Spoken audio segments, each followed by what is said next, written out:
Chapter 1253. Of course, Qiguanrang did not realize that she was pretending to be unconscious. Not only him but the others were also shocked.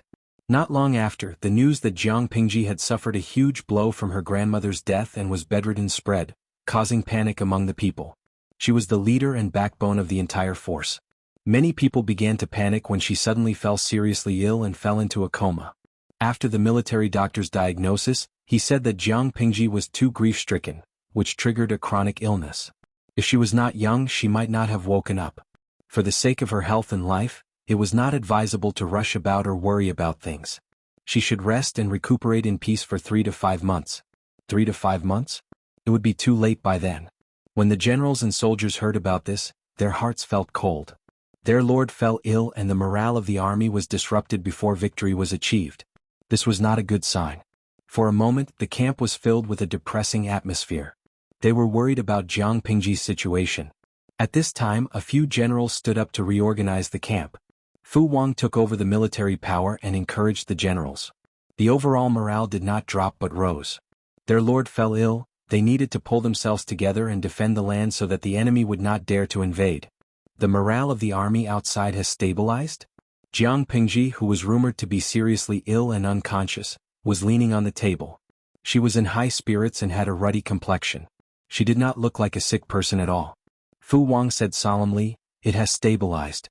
The morale of the troops is high and they are training harder than before." Jiang Pingji nodded. Her thoughts could not help but return to that day. Everyone thought that she was really ill and they were all very anxious. However, they were smart people. After a while they realized that something was wrong. Their lord was as strong as a wild bear. Even if she was really grief-stricken, she would not faint so easily, right? Finally, they dismissed the idlers around them and waited for Jiang Pingji to wake up. Jiang Pingji lay on the sick bed and quietly opened one eye.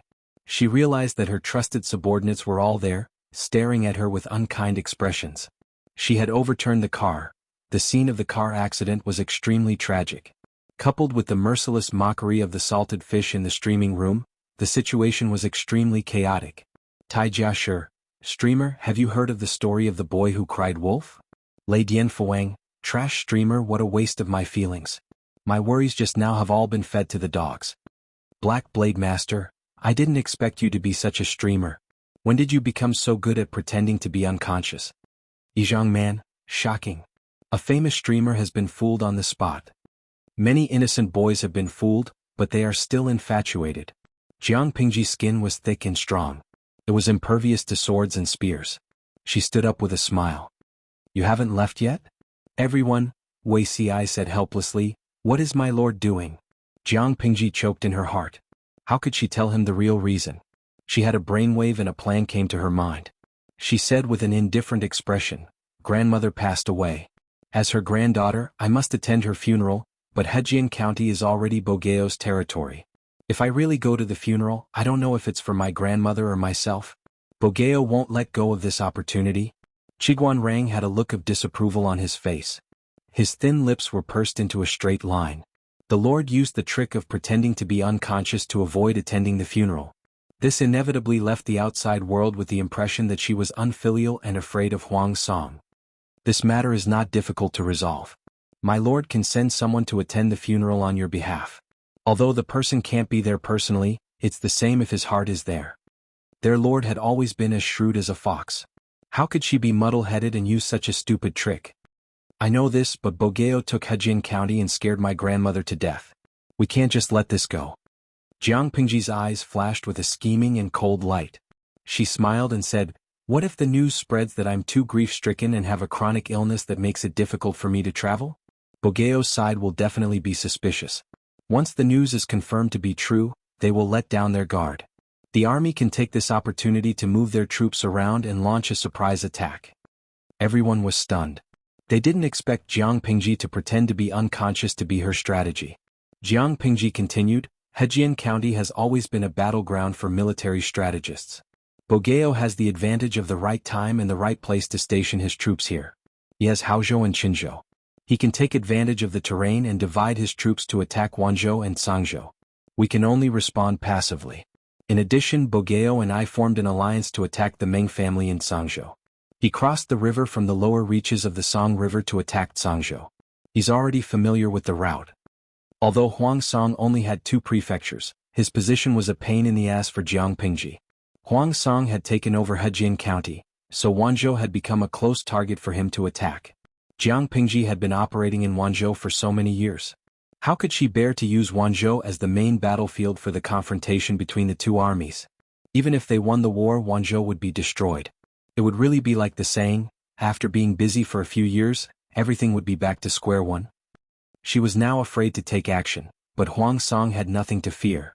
In order to protect Wanzhou, Jiang Pingji had to move her troops first and further push the battlefront to Huang Song's territory.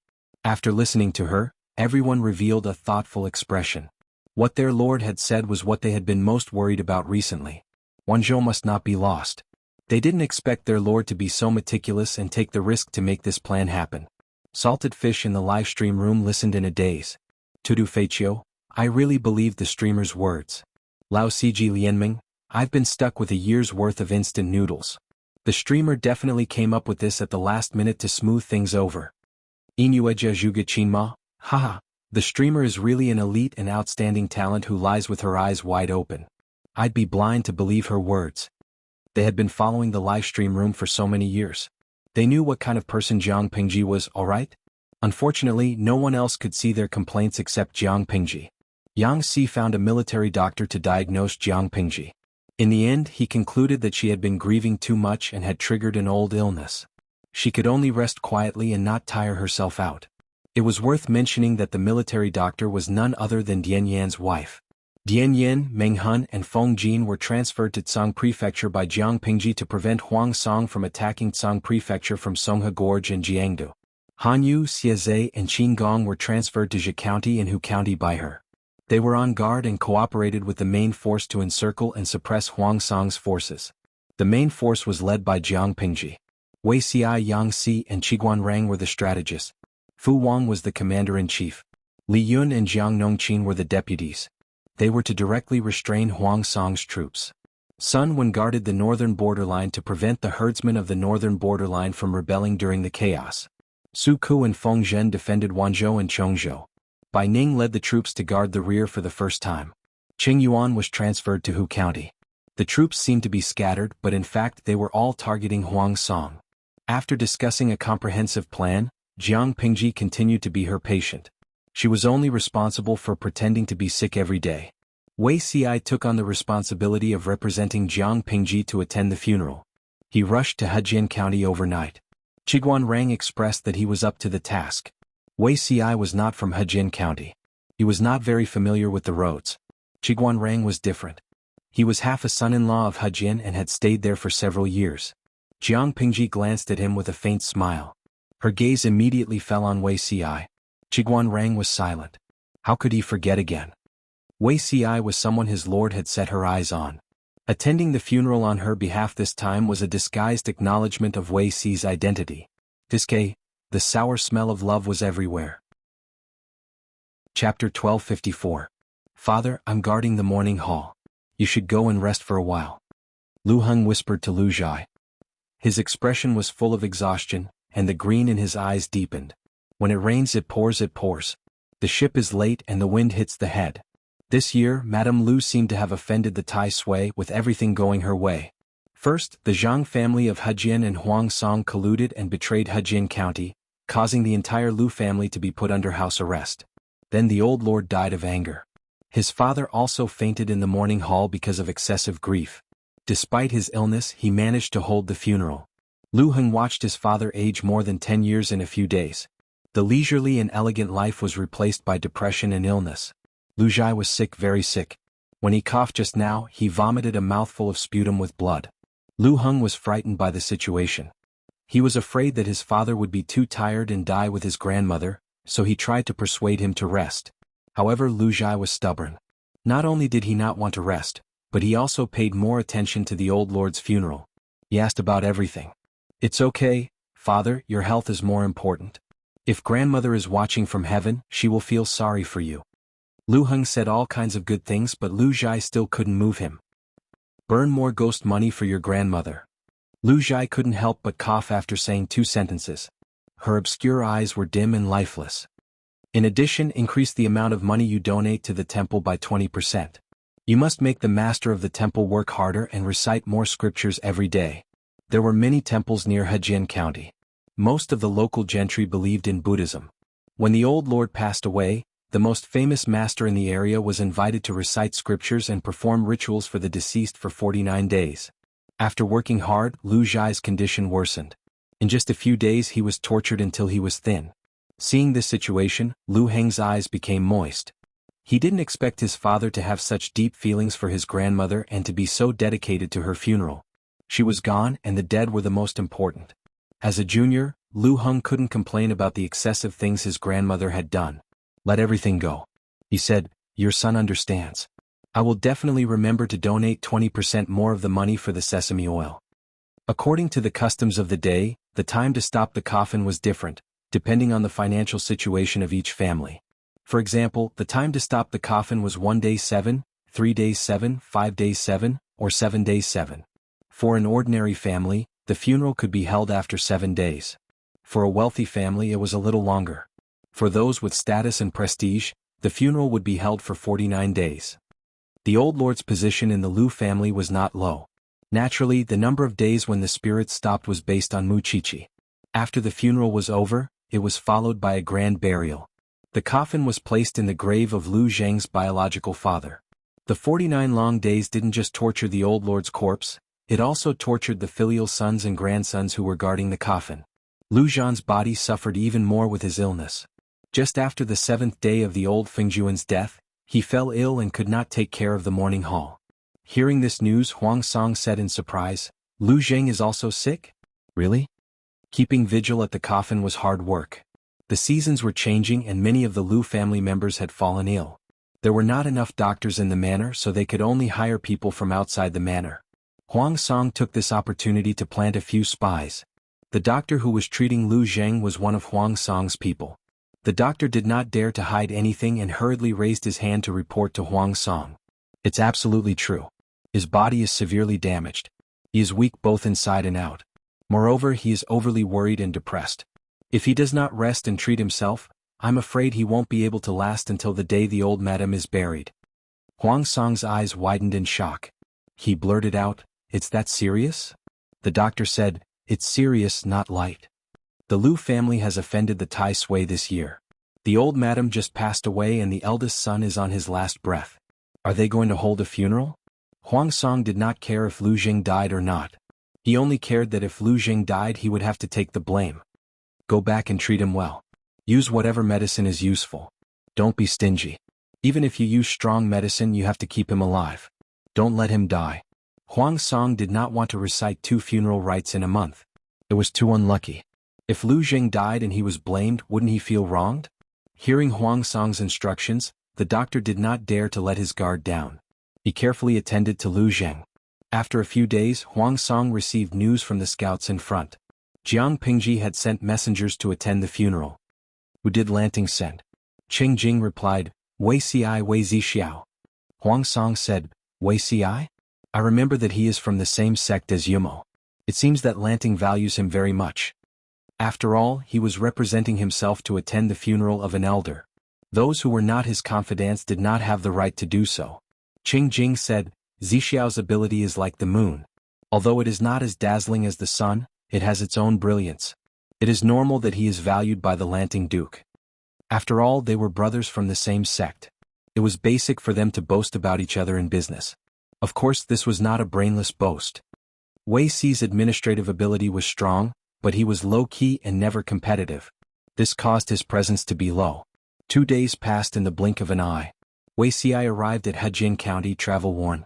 Under the shadow of war, Hejian County became increasingly desolate and cold. The nearby fields were overgrown with weeds, and there were no farmers farming for a long time.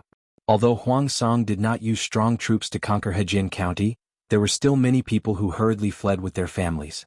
After entering the city, there was no one on either side of the street. The taverns and tea houses were closed. The steps were covered with moss and thick dust. Wei Ci was the messenger sent by Jiang Pingji. Naturally, Huang Song would not allow him to come and go as he pleased in his territory. There were many interrogations and tests. No matter how many tricks he used, Wei Ci dealt with them flawlessly. Because of Jiang Pingji, the Lu family was isolated by the gentry in Hejian. It was very cold near the old house. One could faintly hear the sound of weeping spirits. When the old lord passed away, many gentry families did not come to offer their condolences in order to disassociate themselves. They all closed their doors and refused to receive guests, such as the Shangguan family. Even during the most difficult times, he had never seen such a cold and desolate appearance. Of course, there were those who were afraid and those who were not. Qiguan Rang's father-in-law, Wei Yuan, dared to come to offer his condolences with great fanfare. Wei Xi rushed over. Lu Heng, who was in the morning hall, heard the news and hurriedly asked his servants to receive Wei Xi. At the same time, Lu Heng told his father, Lu Zheng. Lu Zheng had been bedridden for a few days. His condition had improved and he had regained consciousness. When he heard that Jiang Pingji had sent someone to attend the funeral, he was stunned for a long time. His expression was very complicated. Lu Heng was puzzled. Since his father had been seriously ill, he often showed such an expression that he could not understand. It's rare that she has such thoughts. Receive the messenger well. Don't be cold. Wei Xi sighed and said, the doctor advised that it's not advisable to rush about or worry too much. It's better to recuperate in peace for 3 to 5 months. 3 to 5 months? Lu Heng felt a chill in his heart. 3 to 5 months of recuperation was already a very serious illness. The two of them stood at the side and talked. Their voices were not loud, but the morning hall was a quiet place. Although there were filial sons and grandsons who cried loudly, the mourning did not happen 24 hours a day. Usually, there were several shifts and there was a break in between. Therefore, their conversation was overheard by those who were observant. The clansmen of the Lu clan sat on the praying mats and silently recited scriptures. At the same time, they strained their ears in an attempt to hear more news. After hearing this, all of them trembled in fear. Lu Shi had fallen ill? He seemed to be seriously ill? It must be a lie. On second thought, she would have to be crazy to pretend to be sick to avoid attending the funeral. Wasn't she afraid that people would criticize her? Wei Xi asked, why didn't I see Master Lu just now? The Lu clan was still Lu Zheng's housekeeper, so Wei Xi used seniority to call him Master Lu. If it was Lu Heng who was in charge, the way he addressed him would be different. At the mention of his father, Lu Zheng's expression became gloomy. He said, Father has been working hard for grandmother's funeral. He fell ill a few days ago and can only be sustained with medicine. Wei Xi sighed and said, these are troubled times. After this period of time, there will be joy after extreme misfortune. Lu Heng nodded and hoped that Wei Xi's blessing would come true. Wei Xi came on behalf of Jiang Pingji. Not only did he light incense, but he also had to do whatever Jiang Pingji wanted to do. Lu Heng was extremely grateful to him. Although Wei Xi's appearance made him look unreliable, he was actually very capable. With his help, Lu Heng felt the burden on his shoulders lighten. He could finally take a breather. At the same time, the spies in hiding passed the news to Huang Song. Like Lu Heng, Huang Song chose to doubt it. Jiang Pingji left a deep impression on him. She was stronger and more energetic than a wild bear. How could she fall ill so easily? It felt like a mountain that had stood for thousands of years suddenly collapsed. Outsiders naturally could not accept it. Not long after, a secret letter was passed to him. The person who delivered the secret letter arrived at Hejian County right after Wei Xi. The contents of the secret letter were also sent by a spy planted in Jiang Pingji's army. When he opened it, Huang Song's expression suddenly became complicated. Lanting really fell ill? So seriously ill? According to the spy's information, after Jiang Pingji fell seriously ill, the military camp was in turmoil for a while. The furnaces in the logistics department did not stop boiling medicine. Different famous doctors were often invited to treat Jiang Pingji. The spy was meticulous and suspicious. He could not get in touch with Jiang Pingji, but he thought of ways to take away some of the medicine dregs. He also secretly sent people to contact the relatives of the doctors who had treated Jiang Pingji. Not every doctor would keep their mouth shut about a patient's condition. Moreover, it was related to the situation of the entire world. According to the collected information, these doctors had indeed encountered a difficult problem. They were constantly worried and frowning all day long. Of course, it was not that these doctors had good acting skills. It was just that the patient they had diagnosed was indeed a terminally ill woman. Jiang Pingji was cautious by nature. If she wanted to put on an act, she would go all the way. She would not let go of any details. The quality of the spy sent by Huang Song was very high. However, as the devil grew stronger, the justice grew stronger. Who would not fall for her? Someone check what these medicine dregs are used for. Huang Song's heart wavered, but his suspicious character made him not completely believe it. He divided the medicine dregs into several small portions and secretly asked several different doctors to examine them. Everyone's diagnosis was similar. After learning about the situation, Huang Song sat in a daze for a long time from afternoon to night. Not to mention him, anyone else would have reacted the same way. Jiang Pingji was like a mountain pressing down on Huang Song. For many years she had made him feel pressured. He had no choice but to work hard and be cautious. They were about to raise their swords and fight each other to the death. The mountain that had been pressing down on him and suffocating him was actually going to collapse? She was kidding. Seeing him like this, Lady Qi could not help but ask with concern, "Langjun, what happened?" Huang Song took a deep breath and revealed an expression that he did not know how to describe. "Madame Lanting seems to be very ill." Madame Qi secretly rolled her eyes. "You actually believe that?" Huang Song nodded. "I believe it." Lady Qi knew how suspicious her husband was. If he believed something, it was definitely not far from the truth. What's going on?" Lady Qi looked surprised and said, "Langjun, why don't you invite these gentlemen to the house for a chat?" Huang Song slapped his forehead. Chapter 1256. Lu Shi was seriously ill? How was that possible? When Feng Ju and the others heard the news, their first reaction was disbelief. Especially Qing Jing, who had the privilege of watching Jiang Pingji kill demons up close. He knew that Jiang Pingji was afraid of demons and ghosts. He did not believe that her grandmother's death could affect her to this extent. However, facts spoke louder than words and the evidence was irrefutable. In terms of skepticism, they were far inferior to Huang Song. Even Huang Song was convinced by the collected evidence. How could they doubt the truth? Suspicion required evidence. They could not find any evidence or flaws to overturn the fact that Lu Shi was seriously ill.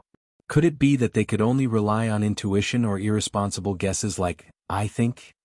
"My lord, you mean, to seize this opportunity?" Jiang Pingji was seriously ill and there was no leader in the camp. No matter how capable the strategists and generals were, they could not overstep their authority in many matters. Losing their lord meant that they had no backbone. They would be overcautious in both offense and defense. This was a good opportunity for Huang Song and the others to take advantage of the situation. Huang Song nodded. "There's only one chance. We don't know when Lanting's condition will improve or worsen." Jiang Pingji was still single.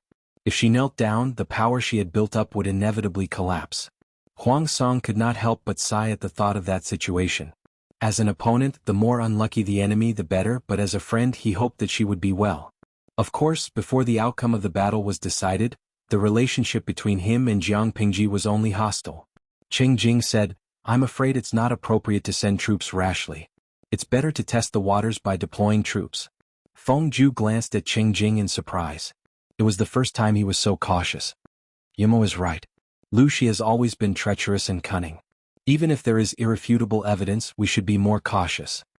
Huang Song was a little hesitant, but Qing Jing and Feng Ju's words made sense. They should test the waters first. If there was a trap, they would not lose everything. If possible, keep a close eye on Zixiao. Qing Jing thought for a moment, then added, "Since he is the messenger sent by Duke Lanting, he should know very well whether Duke Lanting is really sick or not, and whether his illness is serious. He can act for a while, but he can't act all the time." No matter how much information was obtained from the front line, as long as Wei Ci revealed a flaw, the truth would be clear at a glance. Huang Song agreed and nodded his head. Qing Jing said, "If the Duke of Lanting is seriously ill, my lord will be able to sit back and relax." Wei Ci did not know that Qing Jing had set a trap for him, a fellow disciple, but he also knew that there were countless eyes lurking around him. In his previous life, he was able to control his emotions and ambitions, and his mentality had long been tempered. In an unfamiliar environment, he needed to be even more cautious. As the Lord's trusted aide, how should he react when the Lord was seriously ill and in a coma? Wei Ci was very clear about this because he had the template from his previous life. His mind kept replaying the scenes of the Emperor's serious illness and the constant treachery of the court in his previous life. It was only natural for him to show worry. Although it wasn't to the extent that he didn't care about his appearance, he looked very dispirited and depressed. According to his habits from his previous life, he copied the scriptures for Jiang Pingji's prayers. He would forget himself as soon as he copied. Every day at 2 o'clock he would go to the morning hall to keep vigil for the old lord for a while, Then he would return to his bedroom to wash up and copy the scriptures for his Lord to pray for blessings. He did not know how many pairs of eyes were watching him in the dark, and when they would be watching him. What he had to do was to put on a good show.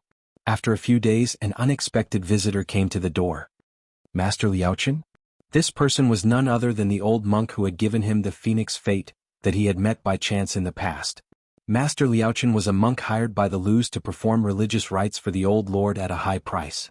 The alarm bells in Wei Si's heart rang loudly, and he quickly tensed up. Donor Wei, is it convenient for me to enter the house now? Master Liaochen looked at Wei Si with a smile.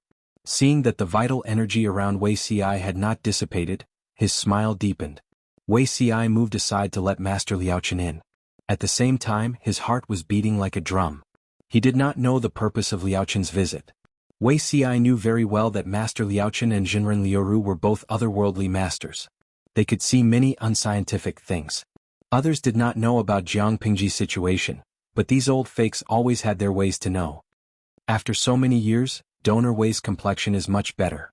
Wei Si said, thanks to you, I have been taking good care of myself these past few years. My body is much healthier than before. Master Liaochen looked at the scroll on the table. It was filled with neat and elegant words just like Wei Si. Wei Si saw that Master Liaochen was looking at the scriptures he had copied. His ears turned red and his gaze became uneasy. Master Liaochen, are you here to reminisce about the old days? Master Liaochen shook his head.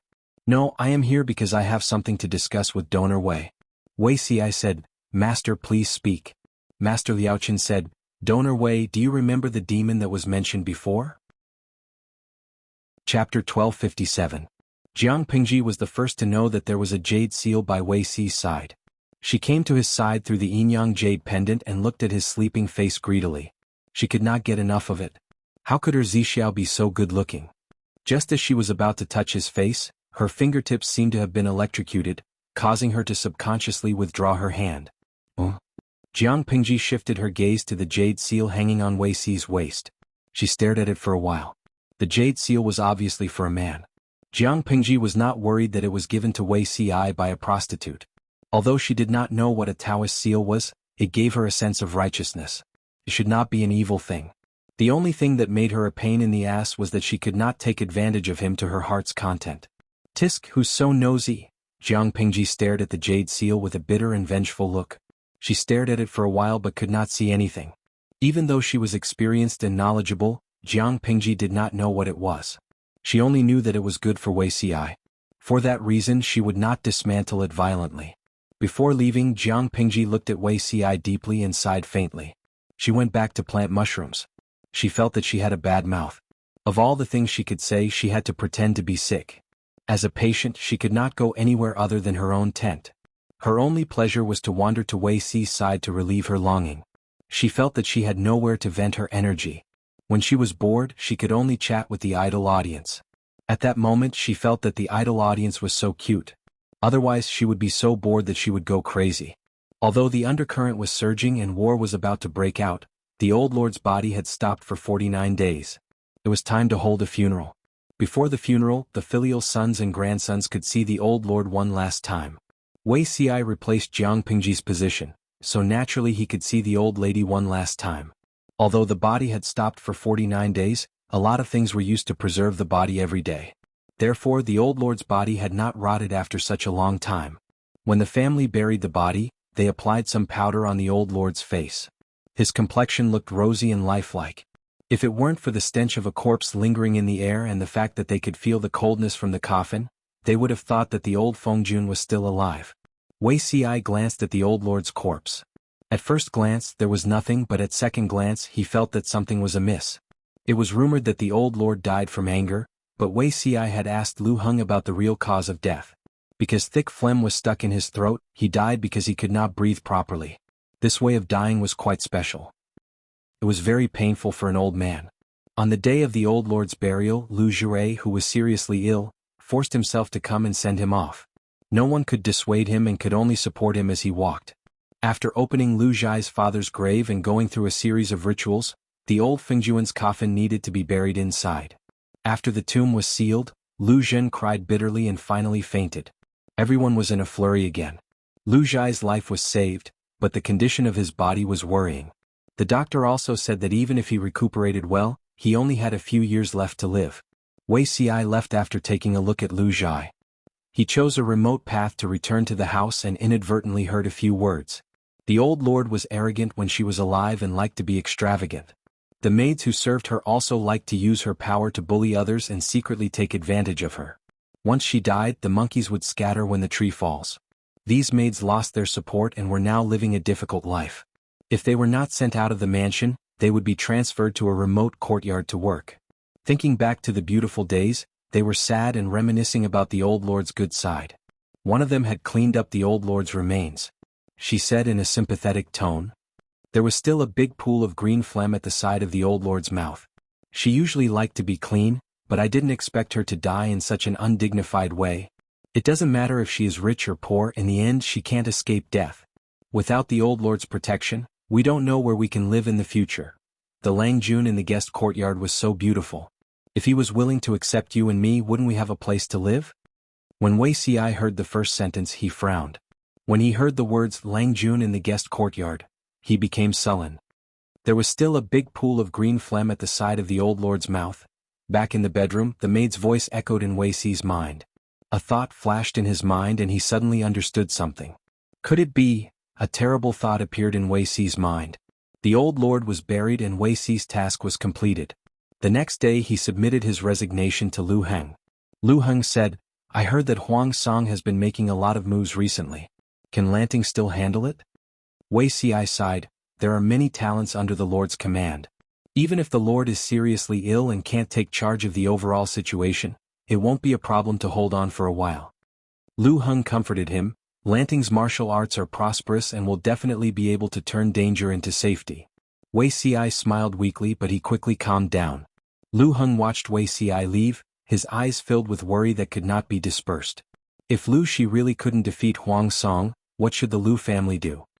Should he find another way out for the Lu family? Before and after the old lord's burial, there were fierce confrontations on several battlefields. According to Huang Song's plan, he intended to place the main battlefield in Wanzhou and Hu County and pretend to attack Cangzhou to attract Jiang Pingji's main forces. Jiang Pingji's cavalry had an obvious advantage. If they mainly attacked Cangzhou, the enemy would have the terrain advantage and they would suffer a great loss. A feint attack should look like one. Huang Song mobilized his troops and sent people ashore from Gorge River between Qinzhou and Cangzhou. When he and Jiang Pingji formed an alliance to attack the Meng family in Cangzhou, he went ashore from Gorge River and directly attacked Cangzhou. Jiang Pingji ordered Dian Yan, Meng Hun and Feng Jin to guard Cangzhou and keep an eye on the situation around Gorge River. Dian Yan asked, Military counselor, according to the scouts, the enemy is ready to go ashore. Should we send troops to stop them now? Gorge River was located in the middle and lower reaches of the Song River in Cangzhou. The river was wide and the water was gentle. It was very suitable for people to go ashore. Feng Jin said, There's no hurry. Let them in. Feng Jin had also received news that Jiang Pingji was pretending to be sick, so he was not in a hurry to stop Huang Song's troops at Gorge River. Since they were going to act, they naturally had to act realistically. This time the battle line was too long. Feng Jin's side was not assigned many troops. If they confronted the enemy on the other side of Gorge River, it would be easy to be seen through. It was better to follow the plan. First, let the enemy drive straight in. Then, when they were full of ambition, they would reveal their killer move. Because Feng Jin had already sent people to send the people nearby away, letting the enemy in would not cause too many losses. Dian Yan asked, The enemy has a large number of troops. Letting them go ashore. I'm afraid it's not appropriate. Feng Jin shook his head. To Huang Song, Cangzhou is not as important as Wanzhou or Hu County. Hu County has a lot of land. If we can take it, we won't have to worry about winter food after the autumn harvest. Wanzhou is where the Lord's foundation is. Any loss will shake the morale of the army. In comparison, although Cangzhou has horses, it takes time to build up the cavalry. War horses can't be used as soon as they are brought in. The benefits won't be great in a short period of time. Meng Hun said, Military counselor, do you mean that the number of troops attacking Cangzhou is not as large as it seems? Feng Jin laughed.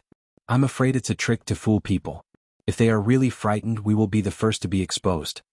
After all, Feng Jin did not have many troops on his side. Feng Jin frowned and Meng Hun, who was beside him, also revealed a solemn expression. Dian Yan said in a panic, military advisor, what should we do now? Jiang Pingji only sent 30,000 elite troops to Tsangzhou. Feng Jin calculated the provisions and with her consent, he recruited another 20,000 water soldiers locally. The total number was 50,000. Huang Song had suddenly dispatched 80,000 soldiers, and the pressure on Feng Jin's side had suddenly increased. Meng Hun suggested, why don't we write a letter to the Lord and ask for more troops? Feng Jin flatly refused. We can't. If we send more troops to Tsangzhou, Wanzhou and Hu County will be in danger. In order to save on food, material resources and financial resources, his lord had always taken the route of elite soldiers. This time, Jiang Pingji had only agreed to the recruitment of water soldiers, after Feng Jin had persuaded her in every possible way. If they asked for reinforcements, the forces defending Wanzhou and Hu County would be weak. That would be courting death. Feng Jin said, even if we lose Tsangzhou, nothing must happen to Wanzhou and Hu County. When Meng Hun and Dian Yan saw this, they immediately shut their mouths tightly and no longer spoke.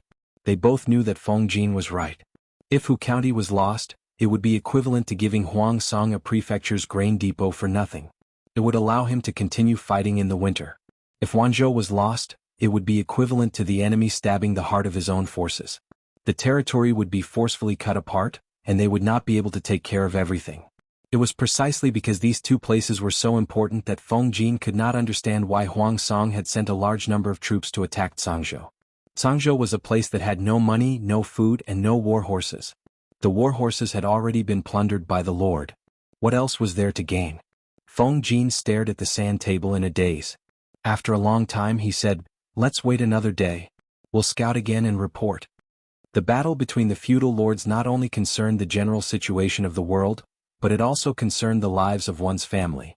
If Huang Song wanted to win against the Lord, he could not make a single wrong move. Sending a large number of troops to attack Tsangzhou was in itself a move that could not be any worse. His state of mind was firm. He was not the least bit frightened by the 80,000 troops that Huang Song had sent out. On the fifth day the sky was just beginning to brighten. The thick fog on the surface of the Gorge River had yet to dissipate. Huang Song sent another 20,000 troops to cross the river on boats. Another 20,000? Feng Jin was dumbfounded. Had Huang Song and his tacticians really been kicked in the head by a donkey? The two sides were not attacking each other's lifeline in a chess match. Instead, they were taking advantage of the small fish and shrimp around them. Even Feng Jin could not understand what was going on. Dian Yin panted heavily.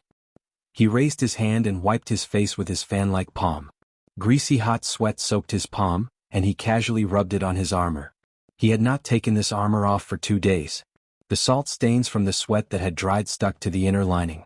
It was quite uncomfortable. Dian Yin said, Counselor, even if we don't request reinforcements from the Lord, we should still report that Huang Song sent 100,000 troops to cross the Gorge River.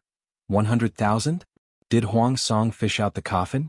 Feng Jin raised an eyebrow. I will report to the Lord. Seeing this, Dian Yin could only sigh inwardly. Feng Jin's attitude was already very clear. He would rather put Tsangzhou in danger to protect Wanzhou and Hu County. Thinking of this, Dian Yan's spirits were lifted. Only after resting could he fight the enemy to his heart's content. *CK them. Just as Dian Yan was cursing in his heart, Feng Jin said, the troops that Huang Song sent were about 30,000 to 40,000. 30,000 to 40,000? The scouts reported that it was clearly 100,000. Dian Yan's cultural studies had been tutored by Yang Siming. He could not compare to a professor of the 5 classics, but he could still count. It is precisely because the number of 100,000 is too large that the real number of troops is only 30,000 to 40,000. Feng Jin said, there is a saying in military strategy that all is fair in war. If Huang Song really sent 100,000 or even more troops to attack Tsangzhou, why has there been no movement in the past 5 days? Feng Jin had no evidence, but he believed in his own judgment. Beside him, Meng Hun was extremely surprised. Then this 100,000, Feng Jin frowned. I suspect that the enemy is probably divided into 2 groups. They cross the river during the day and circle back at night. The 2 groups take turns. They cross the river back and forth, causing the scouts to misjudge and mistakenly believe that the enemy has sufficient troops. If this is the case, everything makes sense. Dian Yin and Meng Hun were speechless. Was there such a trick? Feng Jin continued, of course this is just speculation. Dian Yin and Meng Hun simultaneously shuddered. If they could not withstand the psychological pressure exerted by the enemy and really requested for more troops. For the sake of caution, we still have to make a comprehensive response and not give the enemy a chance to take advantage of the situation. Even if Zhangzhou was only a chicken rib, if he could swallow it, Huang Song could still gnaw some meat out of it.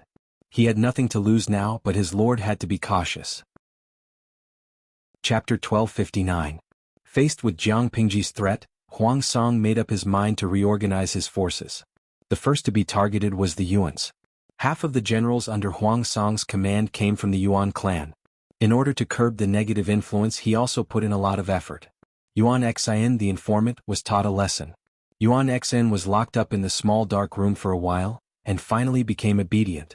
Even if he still didn't like Nie Sun, he didn't continue to snitch on him. The expedition this time was related to Huang Song's life.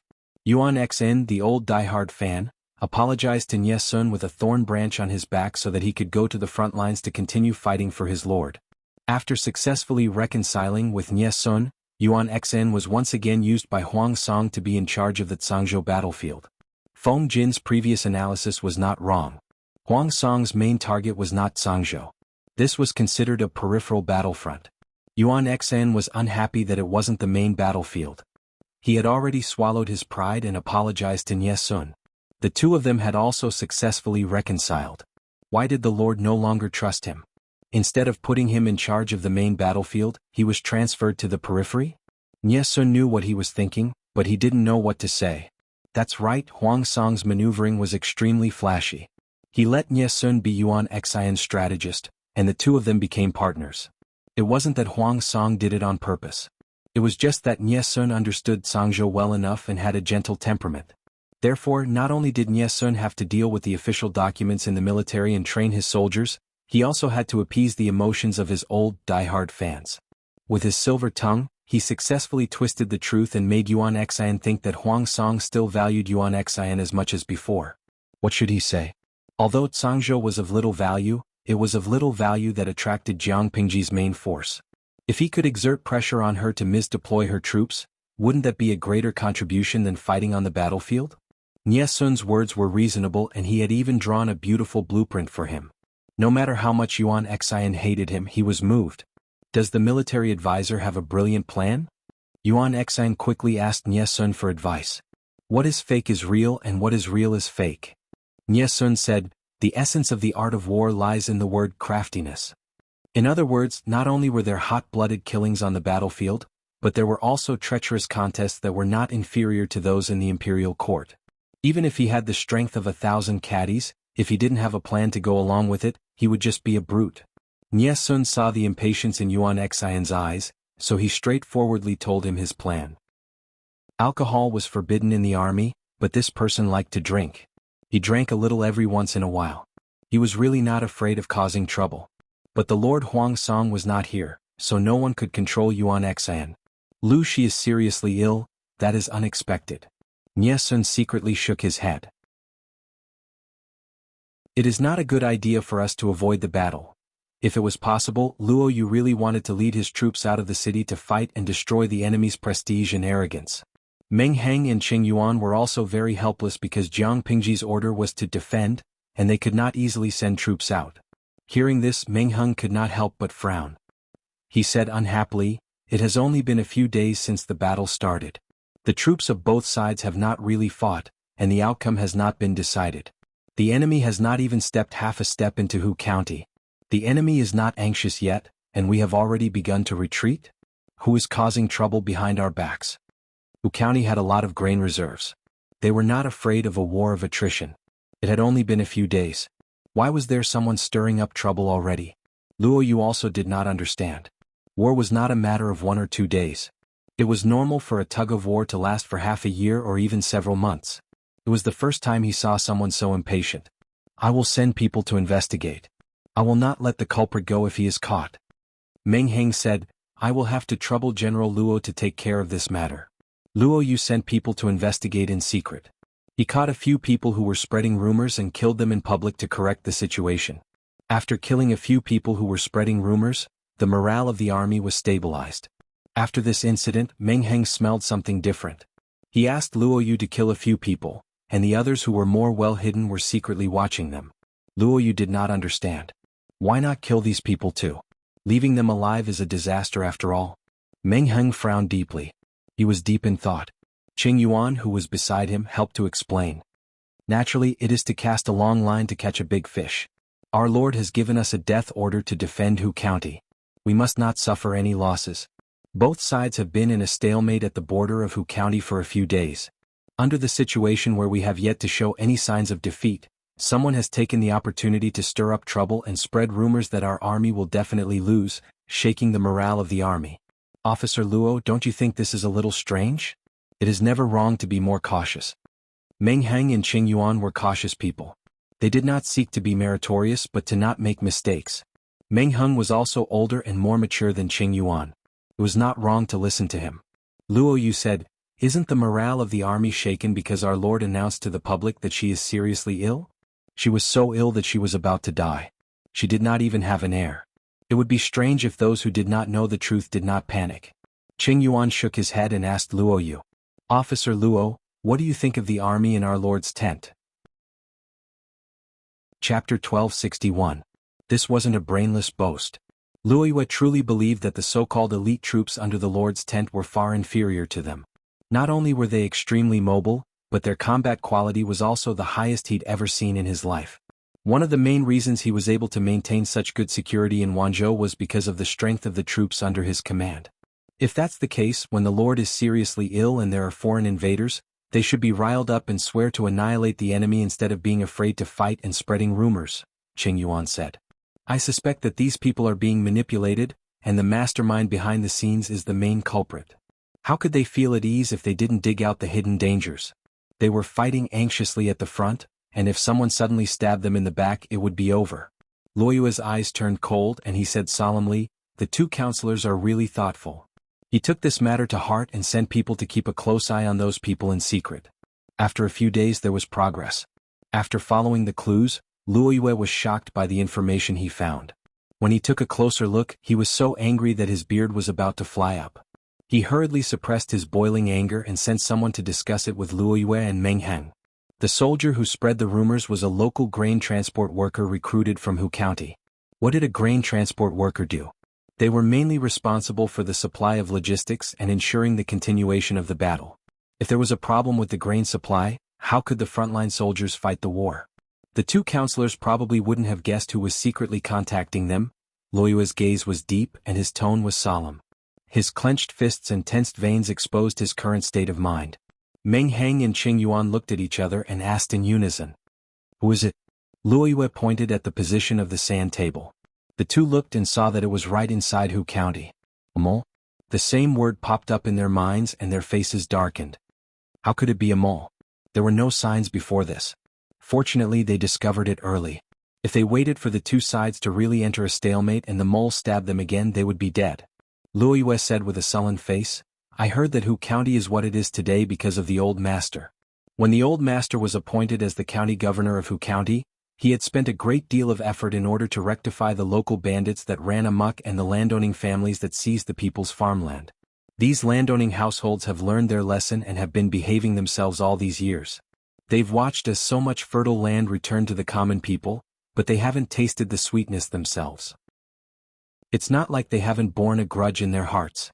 Before Lu Shi became the county chief of Hu County had been a barren land and unruly rivers.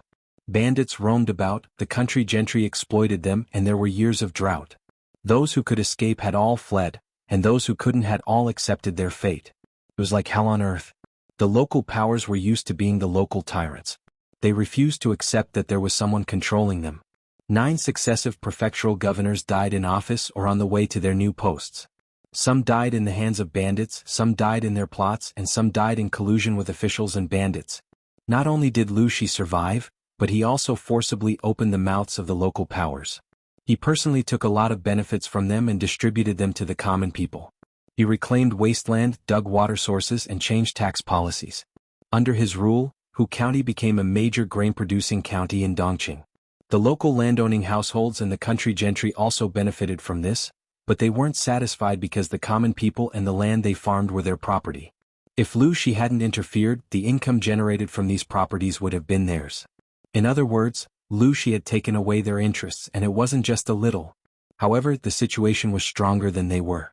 They couldn't defeat Lu Shi, so they could only swallow their grievances. Now that the enemy was at the gates of the city, it was a good time to take advantage of the chaos to redistribute. Feng Ju, who worked under Huang Song, was quite cunning. He had already sent spies to Hu County to investigate before the war started. He knew that Hu County wasn't as united as a piece of iron. People's faces were flushed with wine, and people's hearts were moved by money. Feng Ju firmly grasped their weakness and used it as a breakthrough to incite defection. However, these people weren't really stupid.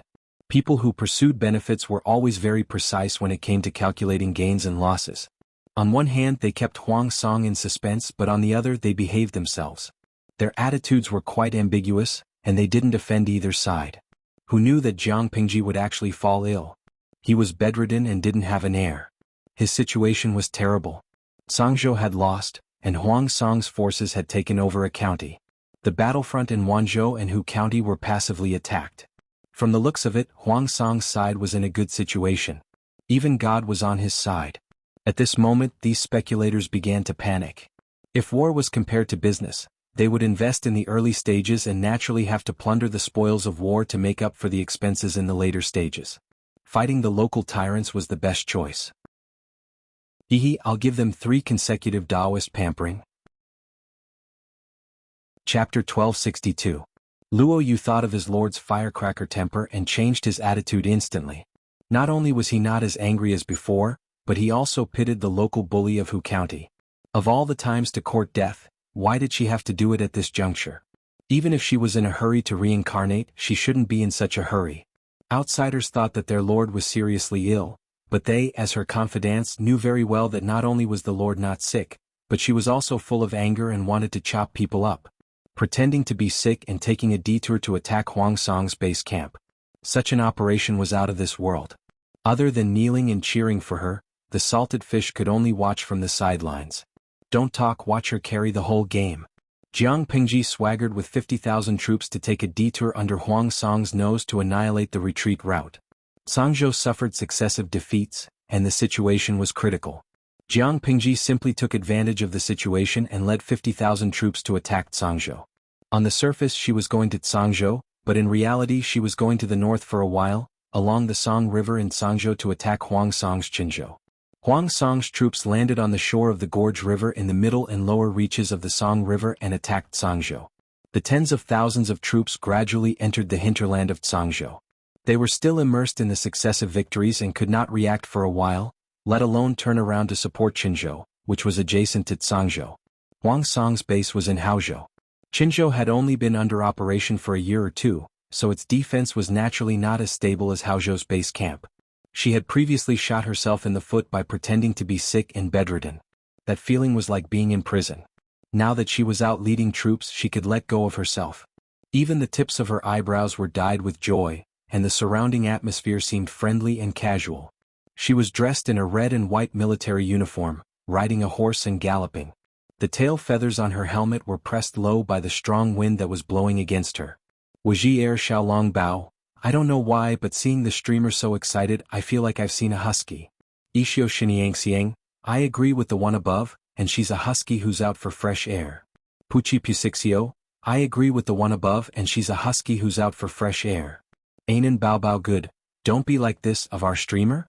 If you say that, I don't dare to look at the streamer's beauty. Bao Bao Lao's Hui Tang, a husky's pillow is nothing.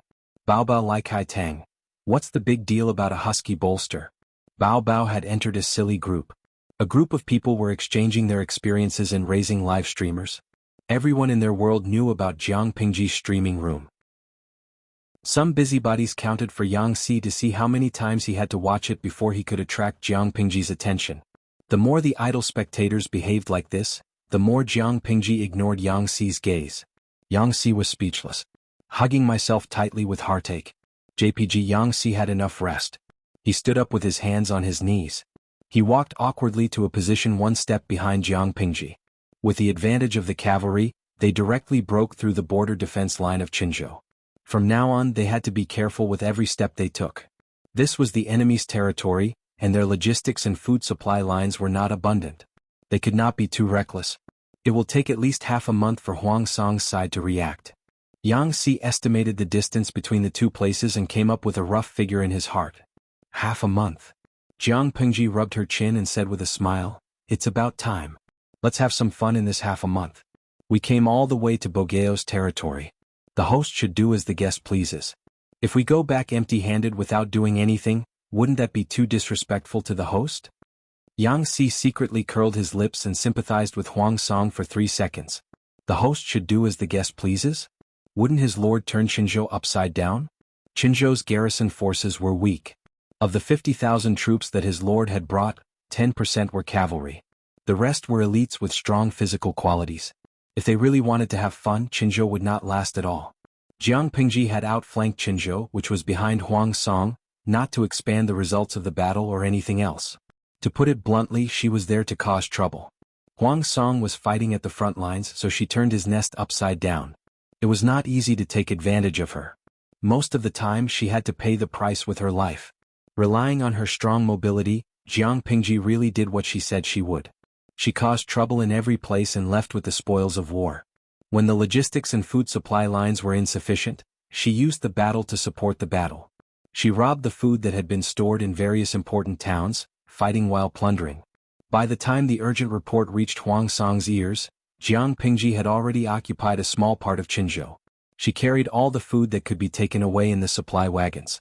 What could not be taken away was thrown to the people of Qinzhou as a gift. If it were someone else, they would definitely bring people to destroy the cultivated land, but Jiang Pingji could not do such a wicked thing. She would leave the fertile land for them.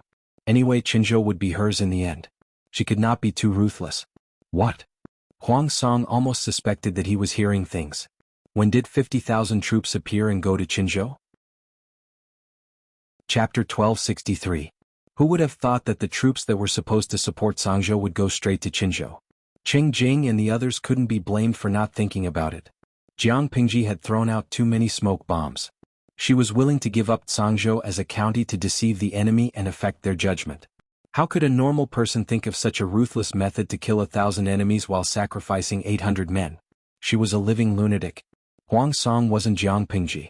The latter had a large family business and was willing to give up Sangzhou, but the former couldn't ignore Qinzhou. He could either send troops to support Qinzhou or let Yuan Xian, who was closest to him, lead troops to outflank Jiang Pingji's retreat. Faced with these two choices, even a blind man would know which one to choose. Qing Jing said, "Distant water can't put out a nearby fire. I'm afraid the Lord won't make it in time if he leads the troops back now." Huang Song sighed and said, "I know, so I can only let Lieutenant Yuan Xian lead the troops to encircle and suppress them." Fortunately, he let Nye Sun follow the troops. Otherwise, Yuan Xian would have suffered a great loss in Jiang Pingji's hands. Yuan Xian received the news one step earlier than Huang Song. He was so angry that he wanted to rush to Jiang Pingji and tear her into pieces. Of course, Jiang Pingji was still a patient. They didn't know that she was the general leading the troops. But this didn't affect Yuan Xian's strong urge to skin her alive and break her bones. "You're making me so angry." Yuan Xian was so angry that he smashed the table into two. Even the great victory not long ago couldn't make him feel happy. It was a great shame and humiliation for his own home to be attacked by the enemy like there was no man's land. After smashing the table, Yuan Xian picked up his weapon angrily, but he was stopped by Nye Sun before he could take 2 steps. "General, what are you going to do?" Nye Sun couldn't let Yuan Xian do whatever he wanted. What if he ran into the enemy's trap? Yuan Xian narrowed his eyes. His fierce eyes looked more dangerous, making Nye Sun feel like he was being stared at by a beast. "Military counselor, what do you think I'm going to do?"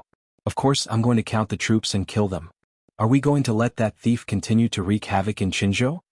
Huang Song only had Haozhou and Qinzhou. He couldn't compare to Jiang Pingji's large family business. They couldn't afford to lose any of them. They had let down their guard and allowed Jiang Pingji to take advantage of their weakness, causing the defense line at the rear to fall. Fortunately, it was not too late to mend the pen after the sheep were lost. Nye Sun's heart skipped a beat. With a pale face he advised, "General, you can't." "You can't?" Yuan Xian didn't expect that Nye Sun would say such words. Instantly, he was so angry that his eyes almost split open and he pushed Nye Sun away. Nye Sun was caught off guard and fell backwards. The atmosphere at the scene immediately froze. Yuan Xian's hand was stretched out in mid-air, and a trace of regret flashed in his eyes. No matter how reckless he knew that scholars were not as thick-skinned as martial artists. Scholars were extremely arrogant, and that action just now was a great humiliation. Military advisor, yeah, I didn't mean it. I really didn't mean it. Please forgive me, military advisor. I hope that a great man will forgive me. Yuan Xian's anger was temporarily suppressed, and he hurriedly took remedial measures, reaching out his hand to help Nie Sun up. At this moment, Nie Sun was also furious. He flicked his sleeve and slapped Yuan Xian's hand away. His eyes were bloodshot, making the color of the cinnabar between his brows even darker. Yuan Xian was very embarrassed. He didn't mean to push Nie Sun. Nie Sun was a man after all. How could Nie Sun not even stand properly and fall so hard with just one push? Nie Sun's tone was extremely cold. May I ask, General, if you're bringing troops back to Qinzhou now, are you going to cross the Gorge River? Yuan Xian said matter-of-factly, of course I'm going to cross the river. Nie Sun asked again, does it take time to cross the river? If we cross to the middle of the river, what if the enemy attacks us from both sides? Yuan Xian felt that Nie Sun's words were exaggerated. Military advisor, you're worrying too much. The enemy in Sangzhou isn't a threat, and the enemy in Qinzhou can't care about us right now. If the enemy is smart, they won't even have time to escape. Why would they specifically guard the riverbank of the Gorge River? He couldn't stand Nie Sun praising others' morale and belittling his own. It was as if he was weak no matter how good others were. Nie Sun's already ugly expression became even more unfriendly. He originally thought that Yuan Xian's act of offering a humble apology was sincere repentance, but now it seemed that even a dog couldn't stop itself from eating shit. Nie Sun rarely cursed in his heart. No matter how bad his teammates were, as a strategist he had to fulfill his duties and obligations. He had to pinch his nose and force himself to communicate with Yuan Xian, the blockhead. Apart from worrying about being trapped in the Gorge River and beaten to death, Nie Sun also had to let Yuan Xian remember what a military order was. Without a specific military order from his lord, Huang Song, he couldn't act rashly. So what if Qinzhou was in danger? Yuan Xian's task was to restrain the troops in Sangzhou and attract Jiang Pingji's main forces. If he acted willfully and arbitrarily transferred troops, once the entire plan was ruined, could he shoulder the responsibility alone? As a general, not only did he have to listen to his lord's orders, but he also had to be responsible for his troops. If Yuan Xian acted willfully because of loyalty, he wouldn't even know how he died one day. Nie Sun suppressed his anger. He had no choice but to break down all logic and force it onto Yuan Xian. If this rash and boorish martial artist still refused to listen to his advice, he really couldn't do anything about it. Because Nie Sun mentioned Huang Song, Yuan Xian had no way to vent his anger. He could only listen obediently. In the end, he reluctantly agreed to Nie Sun's arrangements. The relationship between the two of them that they had worked so hard to ease immediately became tense. It seemed like nothing much, but in reality, undercurrents were surging and they were as incompatible as fire and water. Nie Sun asked Yuan Xian to count his troops and retreat as he fought. He would slowly let go of the counties in Sangzhou that he had previously conquered. At the same time, he sent troops to observe the situation in the Gorge River to avoid the worst-case scenario of being attacked from both sides. Reality proved that Nie Sun's caution was not without reason. Jiang Pingji also had the idea of making dumplings out of dumplings. She had already sent people to keep an eye on the Gorge River. In other words, if Yuan Xian dared to come, she dared to fight. She would definitely make sure that Yuan Xian and his troops would never return. Feng Jin also felt that it was a pity. Yuan Xian is a man of martial arts but no brains. He's stubborn and arrogant. With a little misdirection he won't be able to find his bearings. Nie Sun, on the other hand, is a bit tricky. My lord is still too kind. If she had killed Nie Sun back then, Nie Sun and Huang Song would be completely at odds. Everyone in Wanzhou knew that Nie Sun and Meng Heng were brothers.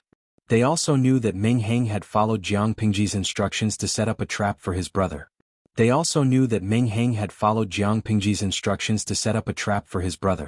When that time came, the Lord would lead the troops to block the banks of the Gorge River and block Yuan Xian's way forward. He would lead the troops to block Yuan Xian's way back. It was a perfect strategy to make dumplings out of dumplings. However, Nie Sun, who was on Yuan Xian's side, was not easily fooled. He could almost see the tacit understanding between Feng Jin and Jiang Pingji at a glance. Meng Hun had been working under Jiang Pingji for a long time. He had even worked under the Mengs before.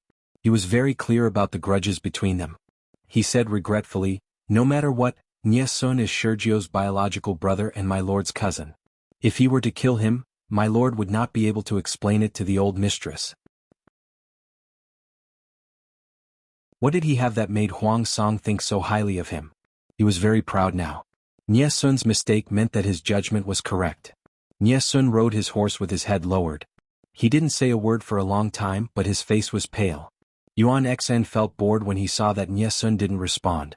After arriving in Qinzhou, Yuan Xen gathered the remaining troops and sent scouts to find out where Jiang Pingji's troops had wandered off to. Jiang Pingji's group was as slippery as mud loaches. It was very difficult to catch them because they relied on the rogue tactics of using war to sustain war and their strong mobility.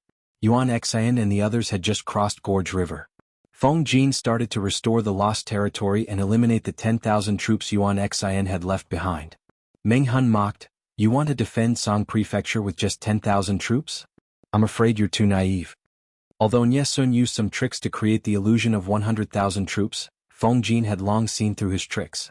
Yuan Xen couldn't bear to part with the spoils of war he had just won. He disregarded Nie Sun's opponents and divided the already small number of troops. In other words, he only had 34,000 troops to stop Jiang Pingji. Could they defeat 50,000 elites? How could 10,000 soldiers defend a county? They could barely defend a prefecture. Meng Hun used his fingers to calculate the disparity in military strength between the two armies. He felt that, military counselor, isn't it not good to bully people like this? His lord had 50,000 troops. He and Feng Jin would bring another 15,000 troops. That would be 65,000 against 34,000. The former also had the attribute of a sneak attack and a critical hit. Even if Yuan Xen was fighting on his home ground and had a certain bonus in terms of manpower and logistics, which could increase the number of troops to 50,000 to 60,000, he couldn't stand being trampled on. Feng Jin laughed. "General Meng, if you think it's not good, you can watch from the sidelines and wait for my lord to settle the score." Who didn't know how to watch from the sidelines? Find a spectator stand with a good view, set up a straw shed, hug some fruits and be comfortable.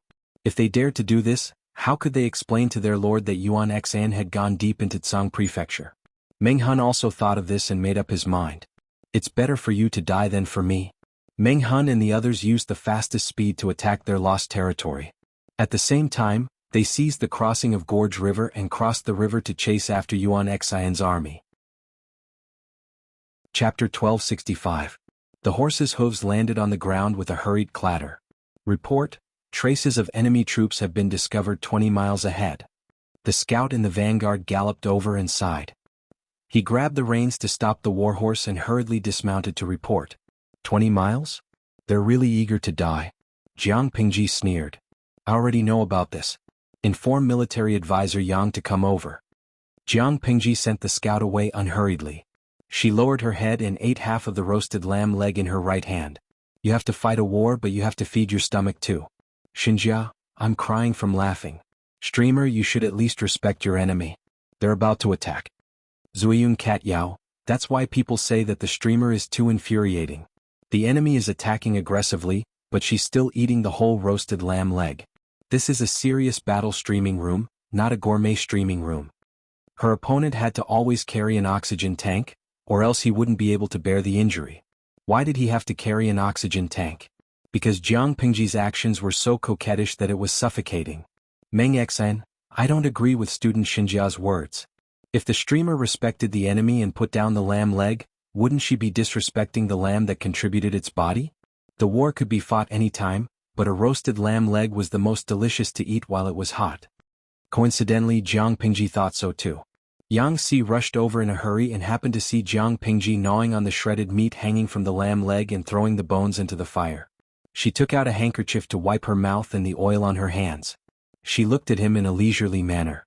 As if she didn't see Yang Si's broken and twisted expression, she said calmly, "Jing Rong is here?" Yang Si's heart was indeed broken. The roasted lamb was roasted by him and supplemented with various seasonings. It was golden and tender. He didn't even have time to take a bite before he went to the toilet for a while. When he came back, the lamb was brutally dismembered and died without a whole body. All of it went into his lord's stomach. Everyone knew that Yang Si was a foodie. The audience saw him staring at the pile of lamb bones with a solemn expression and laughed unkindly. "Jingying, Xiaorong Rong, don't cry. I roasted a whole lamb for 560 renminbi. I'll buy as much as you want." Ragdoll Mao Guliang, Sigh, the streamer is getting more and more insane. She even bullies such a cute little angel like Xiao Rong Rong. Even though she was condemned by thousands of people, Jiang Pingji's skin was as thick as the corner of the city wall. She had reached the peak of the golden bell shield and the iron shirt. She was truly invulnerable. She said with a natural expression, "The enemy is already 20 li away. Jing Rong, do you have any countermeasures?" Yang Si secretly took a deep breath and suppressed the urge to strangle his lord. It would be best if he could strangle him to death, but if he couldn't, he would be killed instead. It was not worth it. He said, "The enemy has come prepared. It's obvious that they're coming for our army. Since I can't avoid it, I might as well attack head-on." Yang Si was suppressing his anger at this moment. If the enemy foolishly bumped into him, he would be letting himself down if he didn't beat him up. Jiang Pingji said, "I think so too." Using current units of measurement, 20 li was about 8,100 meters. This distance could not be considered near, but it could not be considered far either. If it were an ordinary army, this distance would be a little hasty, and they could only hastily engage in battle. On Jiang Pingji's side it was different. She could compress the battle distance to 10 miles. If the enemy launched an attack from 4,000 meters away, the chaotic army could get into formation and prepare for battle during the time when the enemy was charging. 20 li was still a very wide distance for Jiang Pingji. Because they were in someone else's territory, and the weather was not considered hot, the generals and soldiers would not easily take off their armor even when they were resting. When they heard the sound of the horn, all the generals and soldiers immediately tensed up. One by one they grabbed their weapons and ran to gather in formation. Yang Si immediately gave the order to use a military formation that was loose on the outside but tight on the inside to create the illusion that the enemy was fighting in a hurry. After waiting for a while, the gravel lying on the ground jumped because of the ground's vibration. The enemy's footsteps were dull and powerful. Banners fluttered, the wind howled, and the yellow sand flew. Countless figures appeared and disappeared. Qinzhou was Huang Song's territory. While Yuan Xian searched for traces of the enemy, he sent people to gather the remaining soldiers. The total number of troops rose to 50,000. Knowing Jiang Pingji's whereabouts, he did not rush to find her to fight to the death. Instead, he let the entire army rest for 2 days to recover their strength. Yuan Xian was not stupid enough to use an exhausted army to fight the enemy head-on. The enemy is lightly armed and has traveled a long distance to attack Qinzhou. Although there are many of them, there is nothing to be afraid of. Yuan Xian was full of confidence. Fighting a war not only depended on the people, but also on the army's supplies and configuration. Jiang Pingji had led 50,000 troops to attack Qinzhou and stir up trouble here. Naturally, she could not bring weapons of war that had a large target. Not to mention large weapons such as ballistae, scaling ladders and catapults, she certainly did not bring them.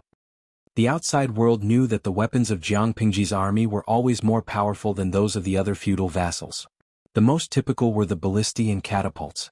Before the improvement, the ordinary ballistae could only hold one heavy bow, and its range was not far. After Jiang Pingji and the craftsmen under her command improved it, it could hold 6 heavy bows with a range of 600 steps. It was one of the best weapons to seriously injure the cavalry. Needless to say, the catapult was a good weapon for attacking cities. Without these weapons of war, Jiang Pingji's troops could only rely on manpower and the knives, spears, swords and halberds in their hands. No matter how strong a person was, could he fight against 10 people alone? Even if one person could do it, could the whole army do it?